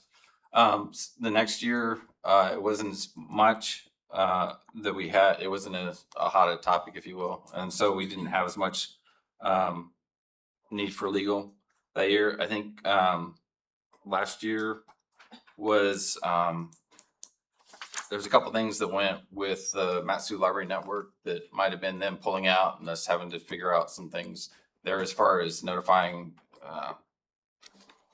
youth, parents of youth, and so we required of legal, but that was about $400, I believe. And so it has been up and down. And so I think this year the projection was just we kept the 10,000 in there that we've had the last 3 years in case something comes up that we don't foresee. Thank you. Okay, other purchase services. Supplies. Madam Mayor, Yes. I want to go back up to purchase property repairs and maintenance. Trying to remember, because it looks like we only had one item under repair and maintenance last year of $10,000. Now we're up to 43,000, but it's odd the way the numbers are showing here, because it's showing a lot more. So I'm trying to figure out, because you got like tractor maintenance underneath there. So yeah, there's we get to the so in the last couple of years it's been so the library in September is going to be 10 years old. In the first 5 years we didn't have as much need for maintenance, and as we've gone forward we've had some expenses come up that were unforeseen, and so if you look at the trend, I've been upping the repair and maintenance budget a bit. Some of it a little more than others. In 2 years ago, I think it was 2025, we had 3 windows broken. That was $19,000 to fix those 3 windows. We had another last year. We had because of the design of the front doors. When people come in, because we don't open until 2 on Mondays, people don't see the 3 signs we have or the 2 signs that were closed, and so they kept shaking the doors to get in, and we had to figure out a way to secure. They actually got it to where it couldn't be fixed to secure the door very well, so we had to spend $11,000 to fix the doors. So that the repair also, what you're looking at, there was $10,000 for a roof repair. That was in the budget. Last year, I carried it forward this year because last year was in the budget because of that's what was recommending to fix the flashing from the storm we'd had several years ago, or about 4 years ago. Then they said we didn't spend it this year because it was recommended that if we were going to do the expansion in a reasonable amount of time, then they could just do the whole thing at one time. And so but with that being not in question, perhaps, in the recent future. So that was why that 10,000 was carried over there to this year. So it has been kind of up and down. The other thing that came up this year that we spent money on the repair and maintenance was our the NPR multi-purpose room. We have an audio system in there. I was looking into doing a video conferencing capability, and it was found out that they couldn't even access the part that controls our audio, and so we just finished spending $14,000 to get our audio, so we don't lose. That's connected with our monitors and speakers in the room, so that we don't lose that capability to have those groups having audio and be able to use the monitor there. So this amount, it has fluctuated from year to year, but it's very hard to predict windows getting chipped or broken. Doors. So does that help answer your question? Thanks. Okay. Okay. All right. Thank you, Zane. One question while you're still there, Zane. On staff development, you've got tuition assistance here. What type of tuition is that?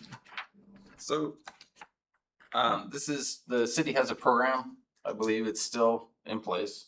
There's a policy that if for staff for the city, not just the library, that they can, if they go to have a field of study that is going to benefit the city in what they're studying, then they can, they pay for the up to 6 credits upfront with approval, and then if they get a certain amount of grade, then they can be reimbursed for their classes. And these are But library classes that you're paying for, or just Um, classes that may benefit the city? Their classes, so this is only in place if someone asks for it. And I've had staff that have worked on a bachelor's degree in information studies. In fact, they graduated. I had another one that was working on a master's. And I can't help them if I don't have the money in the budget. So I put the money in the budget and never spent it because they never asked. But if I don't put it in the budget and the next person asks, because it's a city, so that's why that's there. To be honest, I haven't spent it in the last 4 years. We did have someone get their bachelor's, we had someone get their master's, but they didn't ask for it. It's kind of a, it's hard to know what if I don't put it there and they ask, I can't do it. So Just food for thought for the council. Maybe we should move that to HR and let HR manage the tuition assistance program instead of the individual managers. I was curious if we had that program. I don't see Kim. I was like, do all departments have that? This came. Yeah, the city has it. It's not just Citywide. Okay. Yeah, it's a citywide. I mean, through the chair to Councilmember Crafton, as an example, I don't budget for it. Because nobody's asking for it, basically, so you just come to expect. I feel like Mr. Graham would be right. That would be more something that should be in HR's budget. That it's because it's a citywide expense, not just per department. And it's a benefit. Human resources would be the one to manage benefits. Food for thought. All right, thank you, Zane. Thank you. For candy for thought. Okay. We are at recreation services line item on 188.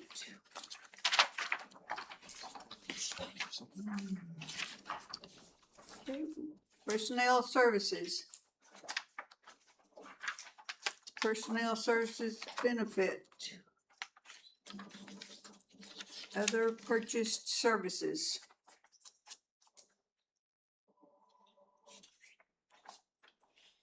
And that's it for the recreation services. We're moving on to number 6, general fund, non-departmental.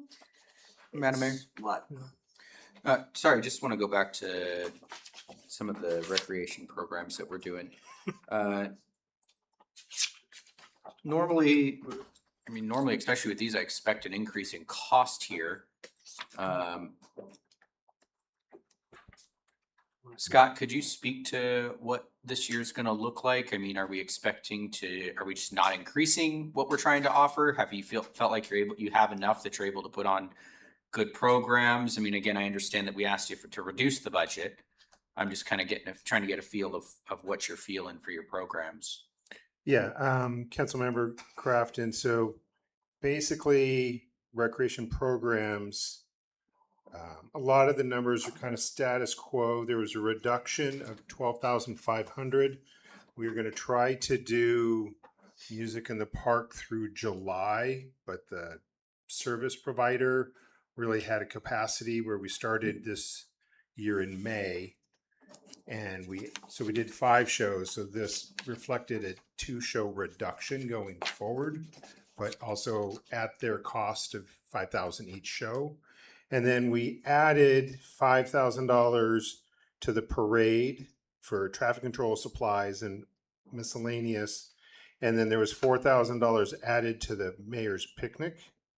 And we added $2,200 to the the idea is that the Menard Sports Center try to do once a month like a free community public skate with a DJ and no fog machine and a good time. So we expanded in the areas that we needed the funding and retracted on the one program that we anticipated was going to grow, but our vendor kind of is at capacity with the number of shows that we're doing right now. Gotcha. And then another conversation that you and I had about the 4th of July and when you get your funding. This funding comes, I mean, days before you have to spend a good chunk of it. And this might go to Ted. Is there a way to make this easier on him, because again, a lot of the funding he needs for the mayor's picnic, 4th of July, doesn't come until until the fiscal year, which is days before. And I think Scott, Eric, and I think last time we had the budget meeting, not this past Monday, we briefly mentioned, was there a way to move this into a CIP because there's contractual services, et cetera, just to make it so that technically when he's asking for funding, it's not the calendar year's per event, it's next calendar year. So what we'd have to do is a catch-up year essentially, but is there a way we can make this easier on him? Technically, the only way to do that, Councilmember Crafton, would be to put it into FY 26's budget, saying that we're purchasing supplies for 27, because the issue that you have, if you purchase the supplies in the year, like if you do it in June, then it's going to be recognized as an expenditure in June. There may be a way that we could call it inventory. I could check with Jackie and our CPA, where you buy it ahead of time saying it's not for June, and then you'd have to roll it into inventory, then you'd take it out of inventory. So we could see if there's a creative way to do it through our financials so that they could do that. Because if we did something like that, we would have to make an adjustment. Let's say we did it this year. Would we have to make this year's adjustment so that we're paying for next year as well, technically? Not at one point. I think, excuse me, Councilmember Crafton, speaking over you. I think we could, I could talk to Jackie and the CPA fairly quickly and see, you know, again, if we're buying it ahead of time, calling it inventory and running it through our inventory system, and then moving it back out through some type of journal entry. I think there's a way we could do it. So you wouldn't have to change the budget as long as we did it through some type of journal entry system. The trouble with Novaline, and hopefully with Tyler, it'll be a lot more flexible, is Novaline doesn't allow you to do items like that. But I think even in Novaline, we could do a journal entry. Expense it, order it, Scott order it when he needs it, and then we say we're not going to utilize it and just put it over to the balance sheet at year end and then take it back out. So yes, I believe there's an accounting way that we could do this where you wouldn't have to change the budget. I don't have an issue with being like, hey, it's all we're doing is forward funding 1 year. We're gonna say, Right. hey, 1 year we're gonna pay for 2 parades as a way, and then we're gonna be back on the cycle. And you We're could paying do that, 1 parade a or year. I think we could still do it. Maybe there's been a controller or an accountant in the past that's gotten stubborn in how you recognize inventory, but to me, if you buy something for the next year, it goes into your inventory or prepaid expense, and then you just move it out.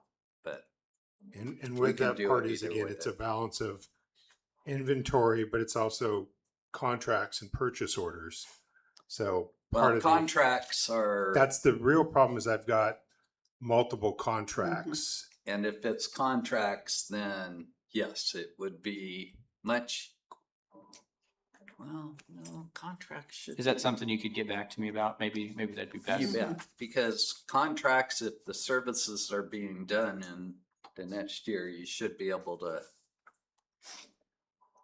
I will get back to you. Appreciate it. Councilmember Thank you. Crafton, because sometimes I have a different view on those type of items than other accountants. I feel like this might help our director relieve some stress of this event every year if he knew that how it got paid out would be great. And I don't mind giving him the extra money whenever that had to be able to make that work. So I appreciate that. Thank you. Especially if July 4th ends on or lands on a Monday.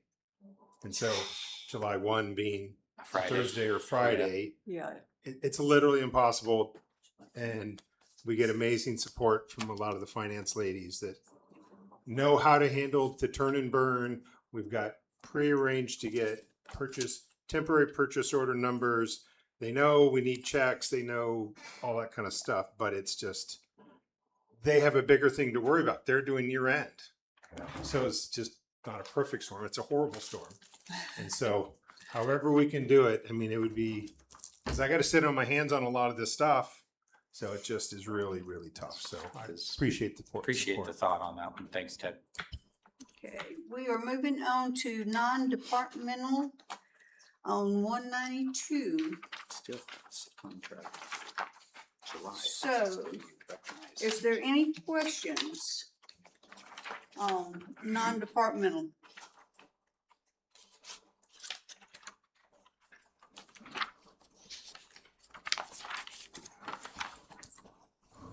Hearing none, we will move on to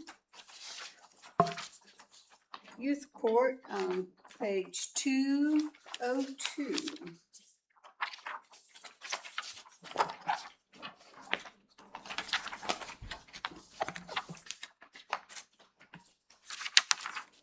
Okay. Personnel services. Personnel services benefit. Professional services. Purchase property. Mr. Crafton. Thank you, Mayor. Lieutenant, I know the chief has been talking about this program and he said he wasn't sure about how its future looks just because they've had some struggles with the program. Are you able to speak to what you guys are working on over there for this or kind of fill us back in on it? Councilmember Crafton through the mayor. The program right now, I think the plan is for it to be on hold until we can find a qualified candidate, especially with it being a non-full-time position. So that's been a large hurdle that we faced previously. So at present, that's the plan right now, at least temporarily. Reopen the position for additional applicants.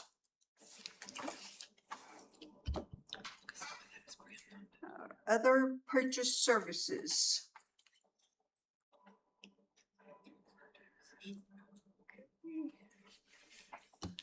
And we are moving on to page 211, MatCom line item. Madam Mayor, maybe we take a 5-minute recess. It's been like 2 hours. It's either that or we're gonna stay to midnight. Okay. You can have 5-minute recess. We're off the record at 8:44. Re-enter stuff in your sweater there.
And we are moving on to page 211, MATCOM. Let me see. Okay, personnel services. Personnel services benefit. Professional services. Purchased property. Mr. Crafton.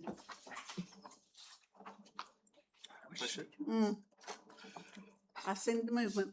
Anyway, other purchased services. Supplies. Madam Mayor, Yeah. want to go back up to computer software maintenance here.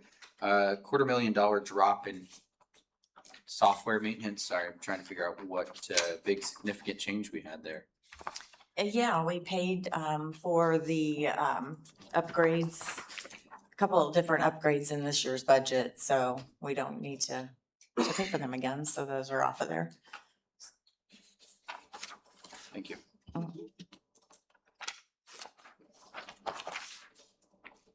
Okay. Any questions on MATCOM? Yes.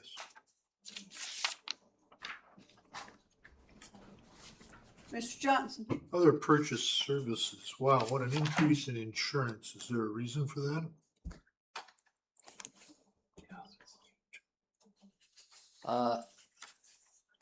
I can answer that, Lori. Yeah, that's not To Councilmember Johnson, the reason for that is, again, the first 3 years are informational. Under, when they were part of the general fund, we had all of insurance under, Okay. non-departmental. So now, since it's its own special revenue fund, that it is actually allocated insurance costs, which is actually a benefit to the city, because when we go out to now negotiate these contracts, that's part of the cost that our partners need to start recognizing, is the cost that our general liability and property and everything costs. Okay. Thank you. All righty. Madam Mayor, Yes. communications, if you could, what, Yes, we took a dramatic increase there, and I will be asking the 911 board to reimburse us for those costs.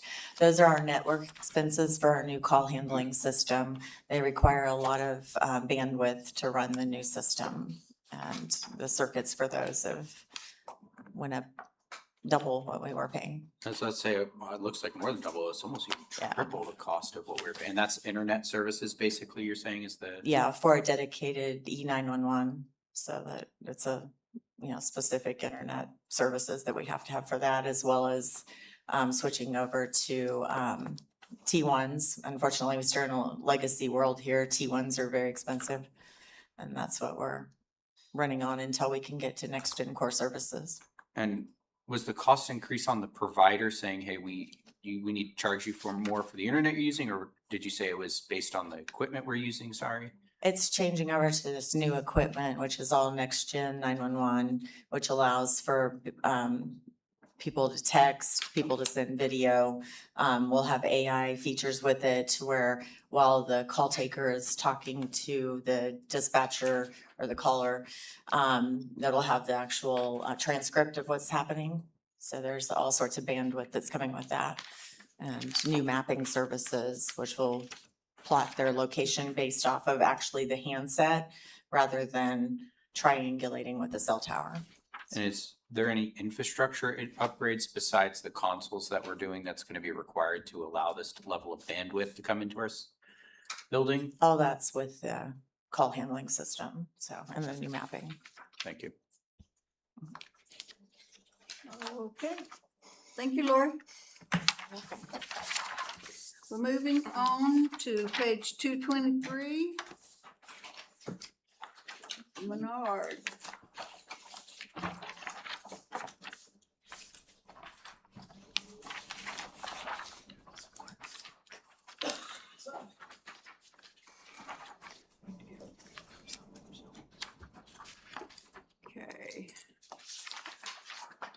Menard Center operations. Personnel services. Personnel services benefit. Professional services. Purchased property. Construction services. Other purchase services. Madam Mayor, Yes. if we could look at, construction services, first line there, Scott, multi-use sports complex hyphen build. Could you talk about what exactly does that encompass? I mean, we're not spending any money there. I'm just wondering, we did away with something. What is it that we did away with? So Was that the building fund left over that we upgraded the electrical system with and such, or what was that? yeah, so basically that's it's the CIP line building replacement. And I believe, I'm not sure, Ted, if it was here, but all this because we changed to the special revenue fund, if it then landed in CIP separately from here. So anything that traditionally was under the Menard Center and these capital expenses have been relocated. In the budget request, building that first line item, building replacement, I believe it's a $60,000 request in the CIP part of it. Okay, thank you. Okay. Supplies.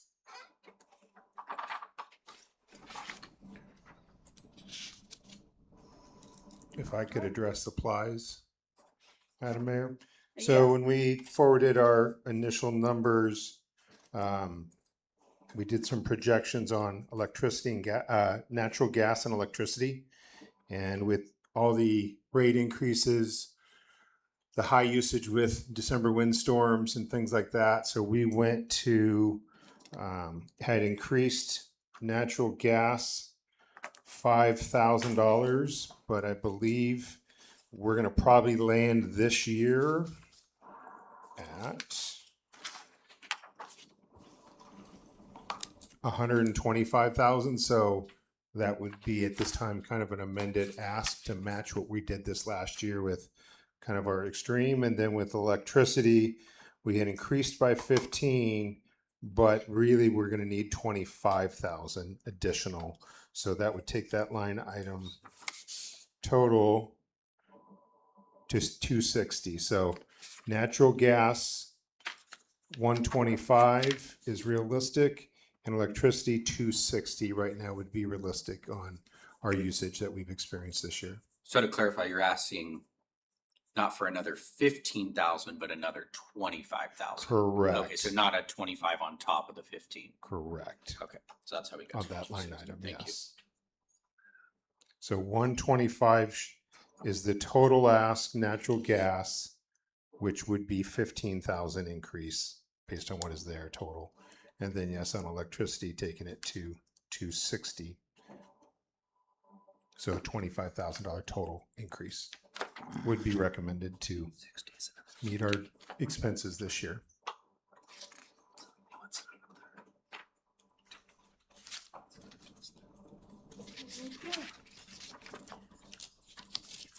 Graham. Sorry, errant finger.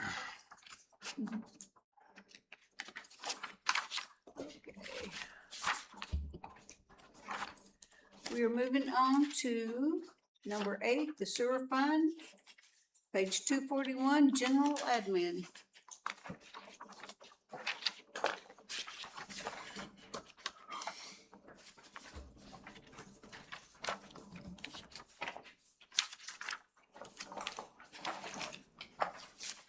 Okay.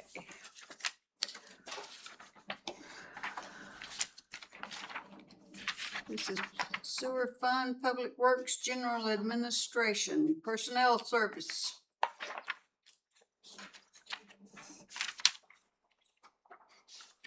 Personnel services benefit. Madam Mayor, Mr. Crafton? thank you, Mayor. Looking at personnel services, almost 25% drop in regular time. I know we had a retirement in here. Is this due to a part of that change as well, or is it the Navaline? Or is it Navaline? Forgetting which one it is now. For what that significant change is. It seems a little bit higher than the rest. Through the mayor, it doesn't have to do with the retirement. It has to do with the vacancy factors that we've been talking about tonight. Okay. Okay. Professional services. Purchase property. Other purchased services. Madam Mayor, looking at repair and maintenance here, years past, we had a pretty significant repair and maintenance budget for some of the vehicles that you have there. It looks like we cut back pretty significantly on those. Are we seeing less maintenance on them? Did we replace some of them? What's going on there? Well, the state of the sewer budget means that we're cutting allowable costs. So we're just going to defer maintenance and it is harder to get those pieces of machinery in. So we're just kind of matching what we've been able to accomplish in the last budget cycle. Because I mean, looking at it, you're spending more than what you're asking for. It looks like in years past.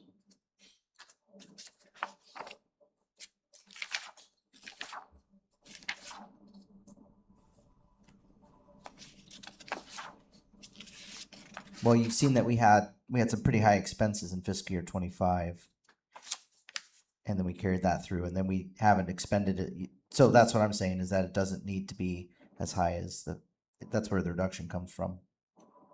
Okay. Okay. Supplies.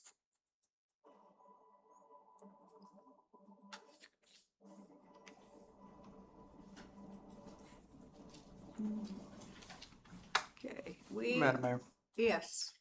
Gasoline, is this going back to my previous questions as well? Are we going to see a? Yes, we'll work on escalations for the new rates for gas. And I mean, like you mentioned, the sewer fund is hurting right now. Is this budget built on the aspect that like a rate increase did not happen here? Because I mean, how long can we defer some of this maintenance with the fact that,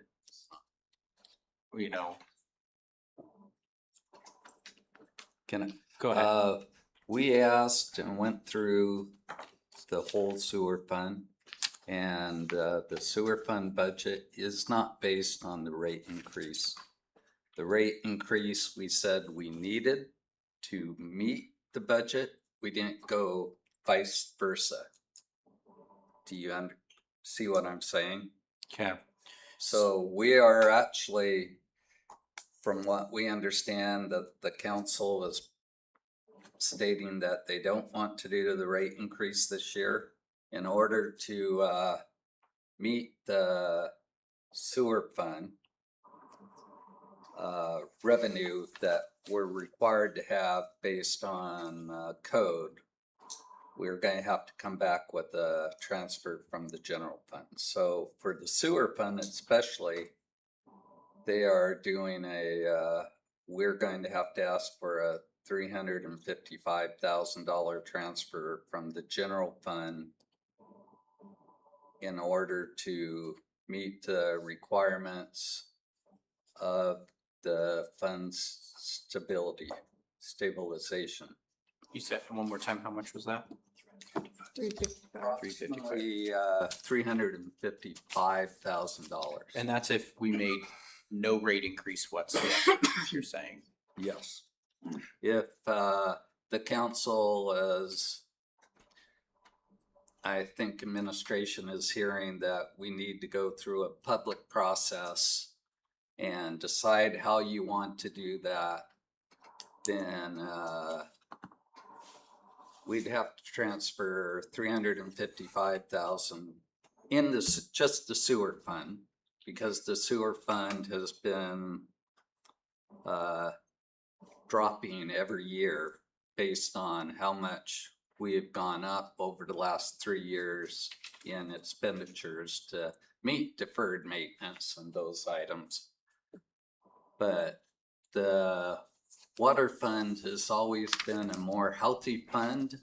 So there's about actually 3 million. I'm going to be talking to Calvin and Eric about, again, as I told Councilmember Johnson, for example, out of the 5 million that they were saying were reserves, you know, in cash for sewer, about 3 million of that is actually capital projects that you've already approved.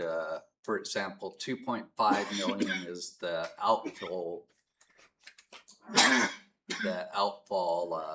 project. So anyway, but the water fund is more healthy and could go probably a couple years without any rate increases. You know, if you're not going to cover any depreciation. Okay. Have you looked at what the bare minimum rate increase would be to make sure that we avoided a rate transfer by chance? Or that's pretty much from what we see is the 20%. it would take 20% for us to avoid this period. And Otherwise, that's no depreciation coverage. Yes, we're right at the minimum net, unrestricted net position that we have to have in the sewer based on code. Anyway, so just to Crafton, that memo did state all of that, what Ted did say, including asking the administration to come back to us for the transfer for the 355, so that it would cover this year, so that we could actually then bring it to the table and let the community weigh in on it. So just reference that memo. And just one last thing, Councilmember Crafton and Councilmember Rubio, is, you know, that's one thing that, you know, as you do a balanced budget is your revenues minus your expenditures plus planned one-time expenditures. So I think this transfer definitely classifies as one of those one-time transfers to allow the council the time they need to go through all of the public process that you talked about.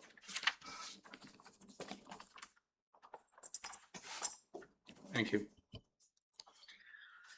Okay, we are moving on to O&M treatment, 249. No, I'm sorry. It's customer accounting on 246.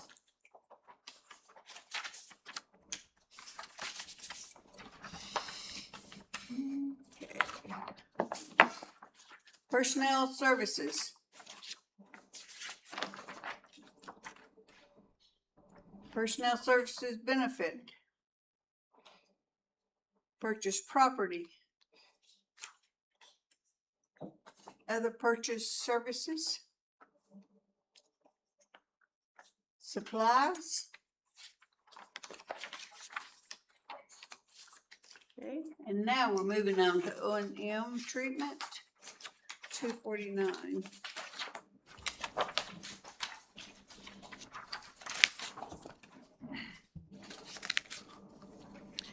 Personnel services.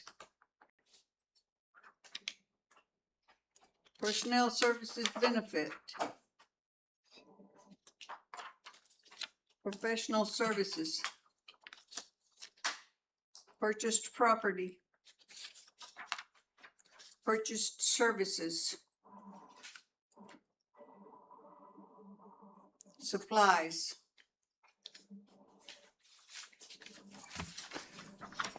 Mr. Kraft. Thank you, Mayor. I'm looking at the inventory clearing. Might have just been an error here on page 248. FY27 budget's 125. But on 249, I've got sewer pump inventory at 175.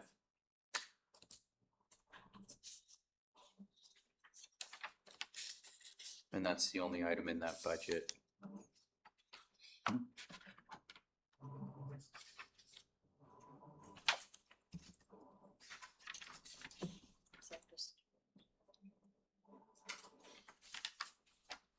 I would have to, Yeah, we'll look at that.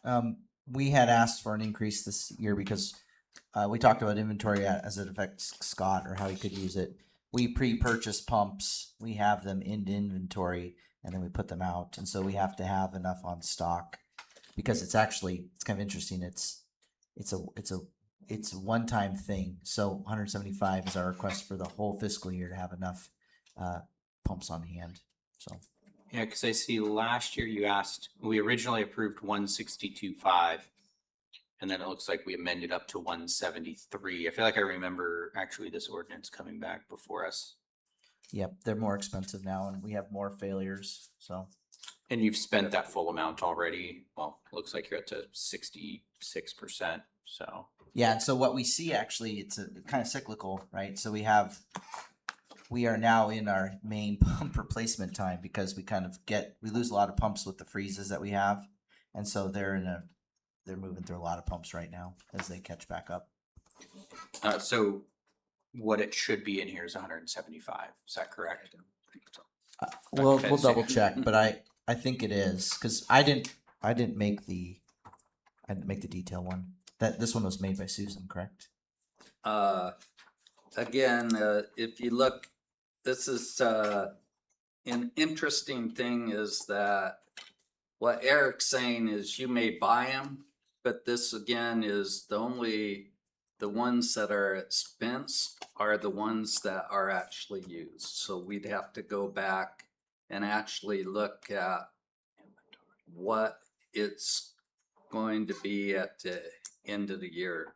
Because as you can tell, no matter what the prices are, in 23 it was 51, in 24 61, 25 84.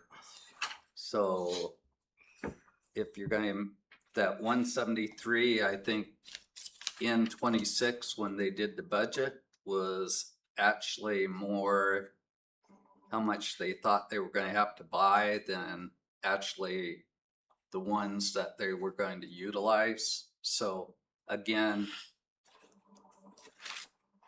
I'm not sure if it's should be at the 175. That was a discussion that finance was having again, is that we shouldn't even have an inventory clearing account, that it should be purchased into inventory, then as they're used, it should go into the repair and maintenance cost. But so we will definitely look at that and get back to you and talk to our financial analyst that was working with Eric too. Thank you. Okay, we are moving on to collection system 252.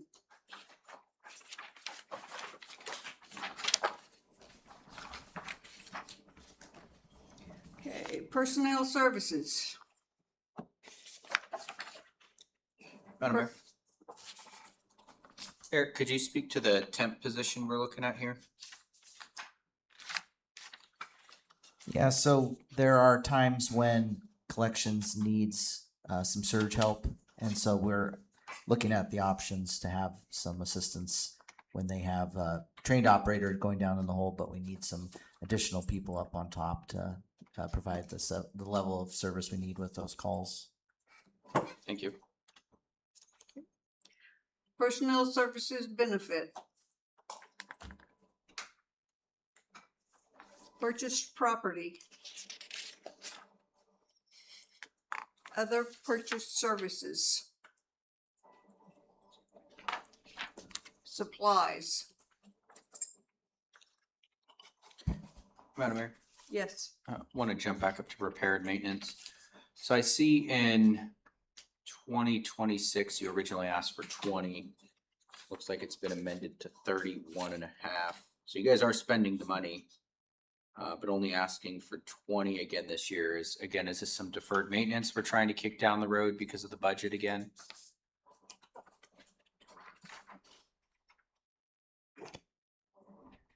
Yeah, I'm trying to remember what we took off the work list this fiscal year.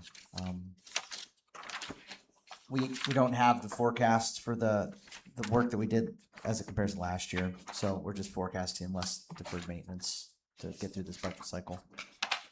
Okay. Madam Mayor. Mr. Graham. So on the purchase property contractual services, I'm guessing the majority of that money is for pumping tanks, using a contractor to pump tanks. Why is it so much higher, or why are you projecting it to be so much higher? You're looking at the pumping services for 60,000? Yes. Yeah, so because we had some vehicle issues this winter, we have one operating pumper, and so when we need support, we need the funding to be able to call out contractors to support us. Thank you. Okay. Anything else? We're moving on to non-departmental on 256.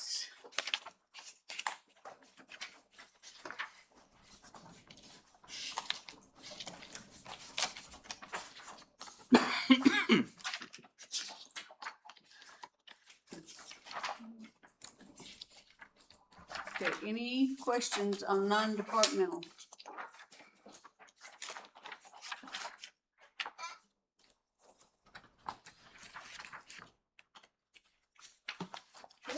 Hearing none, we are going to number 9, water fund, 264.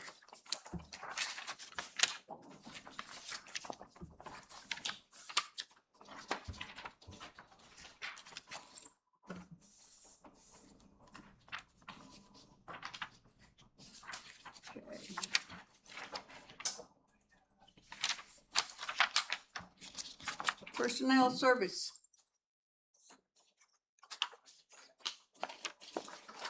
Personnel service benefit. Professional services.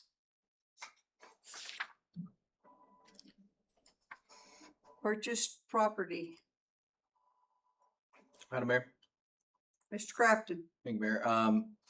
Computer software maintenance, because I remember we brought on SCADA, and maybe that's just, no, it's in water as well. So I think I noticed most of the other computer software trying to go up a bit. Where's the savings here? I think the main savings is our Waterworth Muniworth rate has gone down because we're part of the EML bulk buy. So it was closer to 18,000 in the last few years, and it's 11 this next budget cycle. So.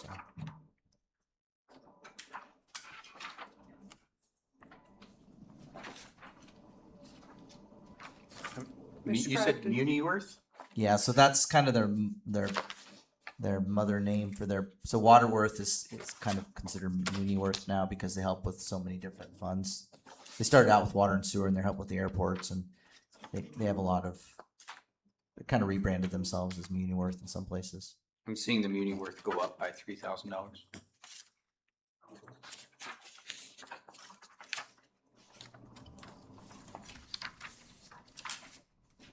I don't have last year's number. My understanding was it was more expensive the first couple of years, and it's actually gone down.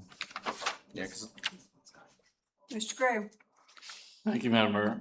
So looking at the entire sheet, 75% of the year is complete, and in general, about 50% of the funds have been expended or encumbered with just a few months left.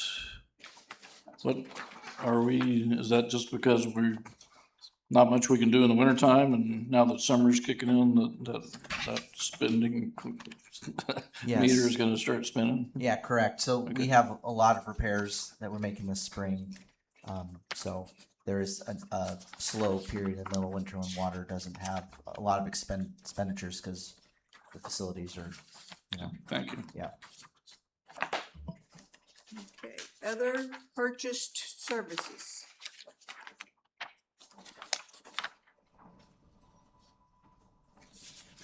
Supplies.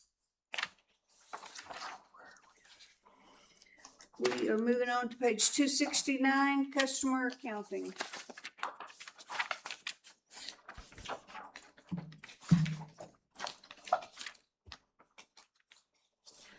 Personnel service.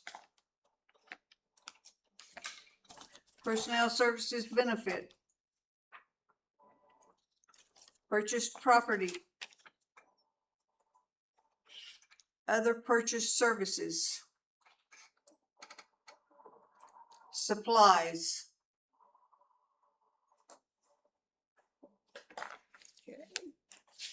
Madam Mayor, Yes. are our merchant service fees going up substantially at the bank? I've noticed through a couple of these utility pages that the merchant service fees are mentioned, and it's a much, well, not necessarily a much higher rate, but it's a significantly higher rate. Can anybody speak to that? Or postpone it till later, or? I mean, in this, there's so many merchant service folks out there nowadays that it's a highly competitive market, so I'm just wondering why it's, merchant service fees are going up. Are they staying the same as a percentage, or are they going, I'm confused. Too much information with too little information. Councilmember Graham, that is definitely something that I can get with Jackie tomorrow. Okay, and great. Ask her that. Thank you. Because I have no Thank you. idea. Okay.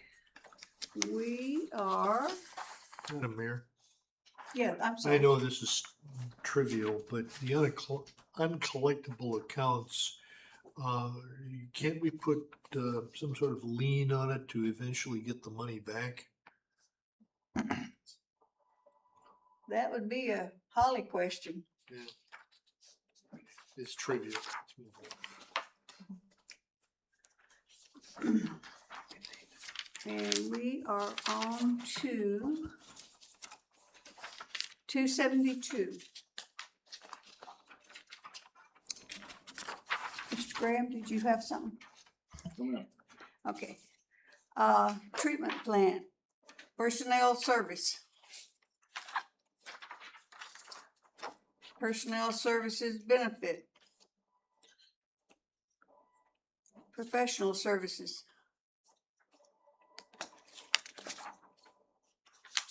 Purchased property.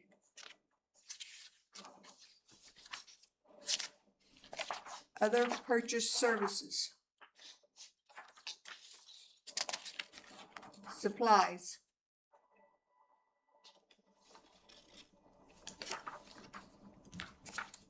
Okay, moving on to page 277. Madam Mayor, Yes. looking at, I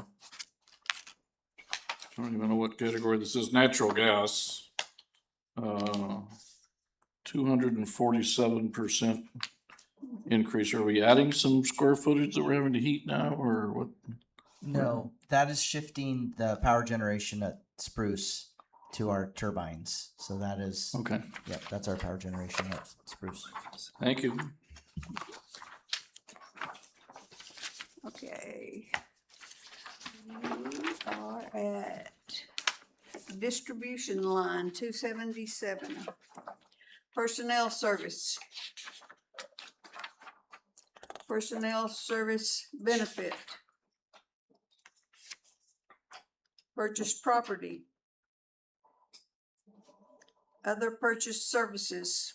Madam Mayor, Mr. Kraft? Thank you. Contractual services. What is the hydrant install and repairs that we're adding here? That is to repair hydrants that are hit by cars or if they're damaged for other reasons. And why haven't we done that in the past? Or who's been taking care of it, I guess? We have been. It's just a line item that we broke out so we could keep track of that. It's under contractual services.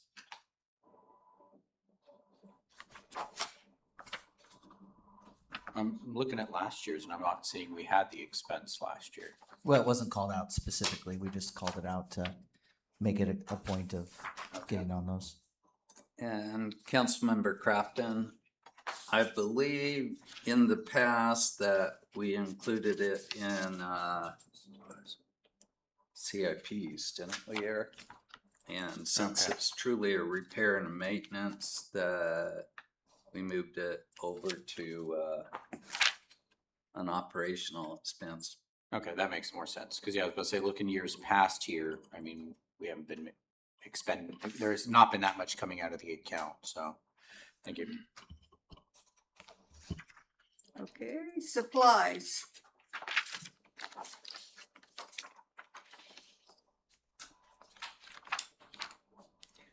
Non-departmental line item is 281.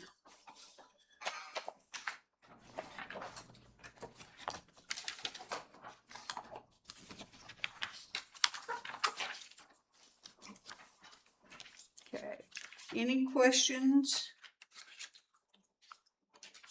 on the non-departmental?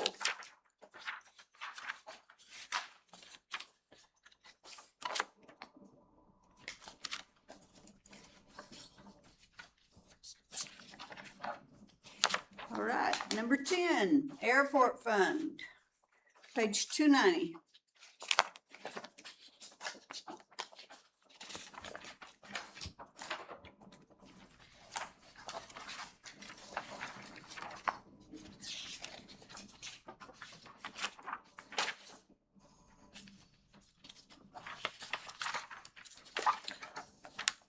Okay. Personnel services. Personnel services benefit.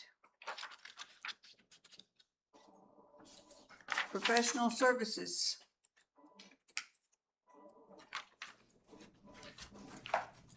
Purchased property. Other purchased services. Supplies.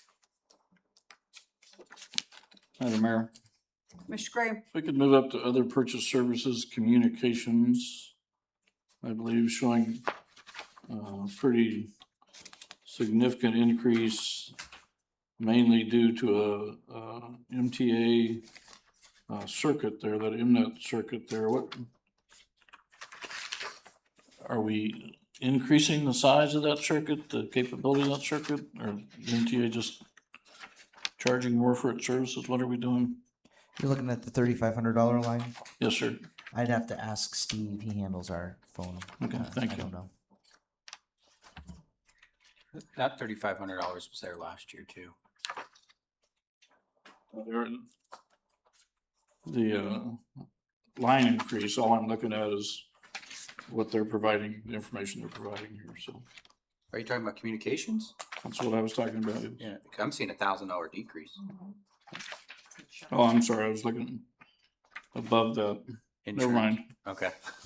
Getting late, my eyes are getting fuzzy. So, thanks. Okay, moving on, cemetery, 297.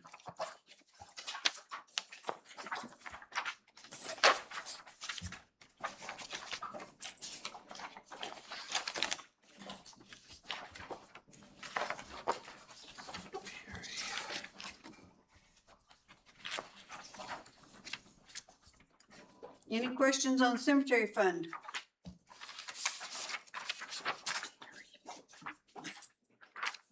Keep it general. Come on. Anybody? Okay, hearing none.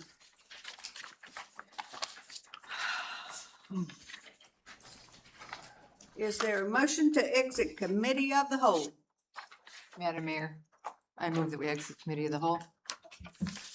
Is there a second? Rubio seconds. It's been moved by Councilmember Cottle and seconded by Councilmember Rubio to exit committee of the whole. The time is 9:33 p.m. The council may now consider whether to postpone ordinance serial number 26-26 to the June 11th, 2026 special meeting for continued budget deliberation. Is there a motion? So moved, Madam Mayor. Seconded. It has been moved by Councilmember Graham and seconded by Councilmember Crafton to postpone ordinance serial number 26-26 to the June 11th, 2026 special meeting at 5 o'clock, Just tomorrow. which is tomorrow. Is there any discussion? Is there objection to the motion? Madam Oh, Mayor? I'm sorry. I don't have an objection. Unfortunately, I have a scheduling conflict that I can't get out of tomorrow. So I would please excuse myself from that. Okay, thank you. So is hearing none, the motion is adopted. There's no new business. I will open audience comments and I will close it. There's nobody in the audience. Bring it back to the dais, Madam Clerk. Thank you, Madam Mayor. So, council members, so tomorrow is supposed to be CIP. And then we scheduled the additional meetings for Monday and Tuesday of next week. I've had no amendments. What is council, what's your kind of plan? What do we see us doing? I see us getting done on Monday. You see us including amendments? So are you gonna try to get me amendments this week to help help kind of organize things? Cause it takes time. I will try to get you some amendments on Friday, but if I don't, I'll know. I'll have them. If we need to do them from the floor, I think that's all right. We've got the meeting, so we can, unless there's a bunch of them, which I haven't heard yet, so. I have company that won't leave until Tuesday night. So. And Are you wanting us to make them leave earlier? no, We maybe move till Tuesday then. Tuesday night, I take them to the airport. They fly out at 11 something. So, Well, and then we have more sandwiches tomorrow because I did shop around and where we bought them from is the best deal for the best bang for our buck. So they're just gonna be a little different type of sandwich tomorrow. I just couldn't It was go great. the other routes. Thank you. Great. So anyway, if No, you can all I- get me amendments, get me amendments. I know it would be greatly appreciated. And we'll see you all here tomorrow at 5. all I'm saying is, I may not be here Next week. next week on Monday and Tuesday. Because I've been marked out ever. So if that's the case, Deputy Mayor Rubio, be prepared to chair. Okay, Councilmember Graham. I want to thank everybody for the great information tonight. A lot of, we get into the specifics of the budget, a lot of meat and potatoes questions get answered, and I appreciate the answers. Also, just wanted to update the council last night. The planning commission did meet and did decide to maintain the commercial property instead of converting it to a residential property under a conditional use permit. So those of you that were following that, that's where that stands. So thank you. Councilmember Schmidt. Very long meeting, but thank you, everyone. I'm glad we got through so much. It was amazing. Councilmember Rubio. Thank you, Madam Mayor. Great meeting, and we're back here tomorrow night. Councilmember Crafton. Thank you. I just want to say thank you to the administration. We really appreciate you guys indulging us. Again, we only see so much information here, and so it's just nice to be able to get a better grasp and understanding of what you guys want to accomplish with the dollars that you're asking for us. So thank you so much for taking the time to do this with us. Councilmember Johnson. Thank you. Good meeting. It's tiring, but we'll see you Monday. Councilmember Cottle. Thank you, Madam Mayor. I'm glad we got done what we got done tonight. I appreciate all the work that's gone into this.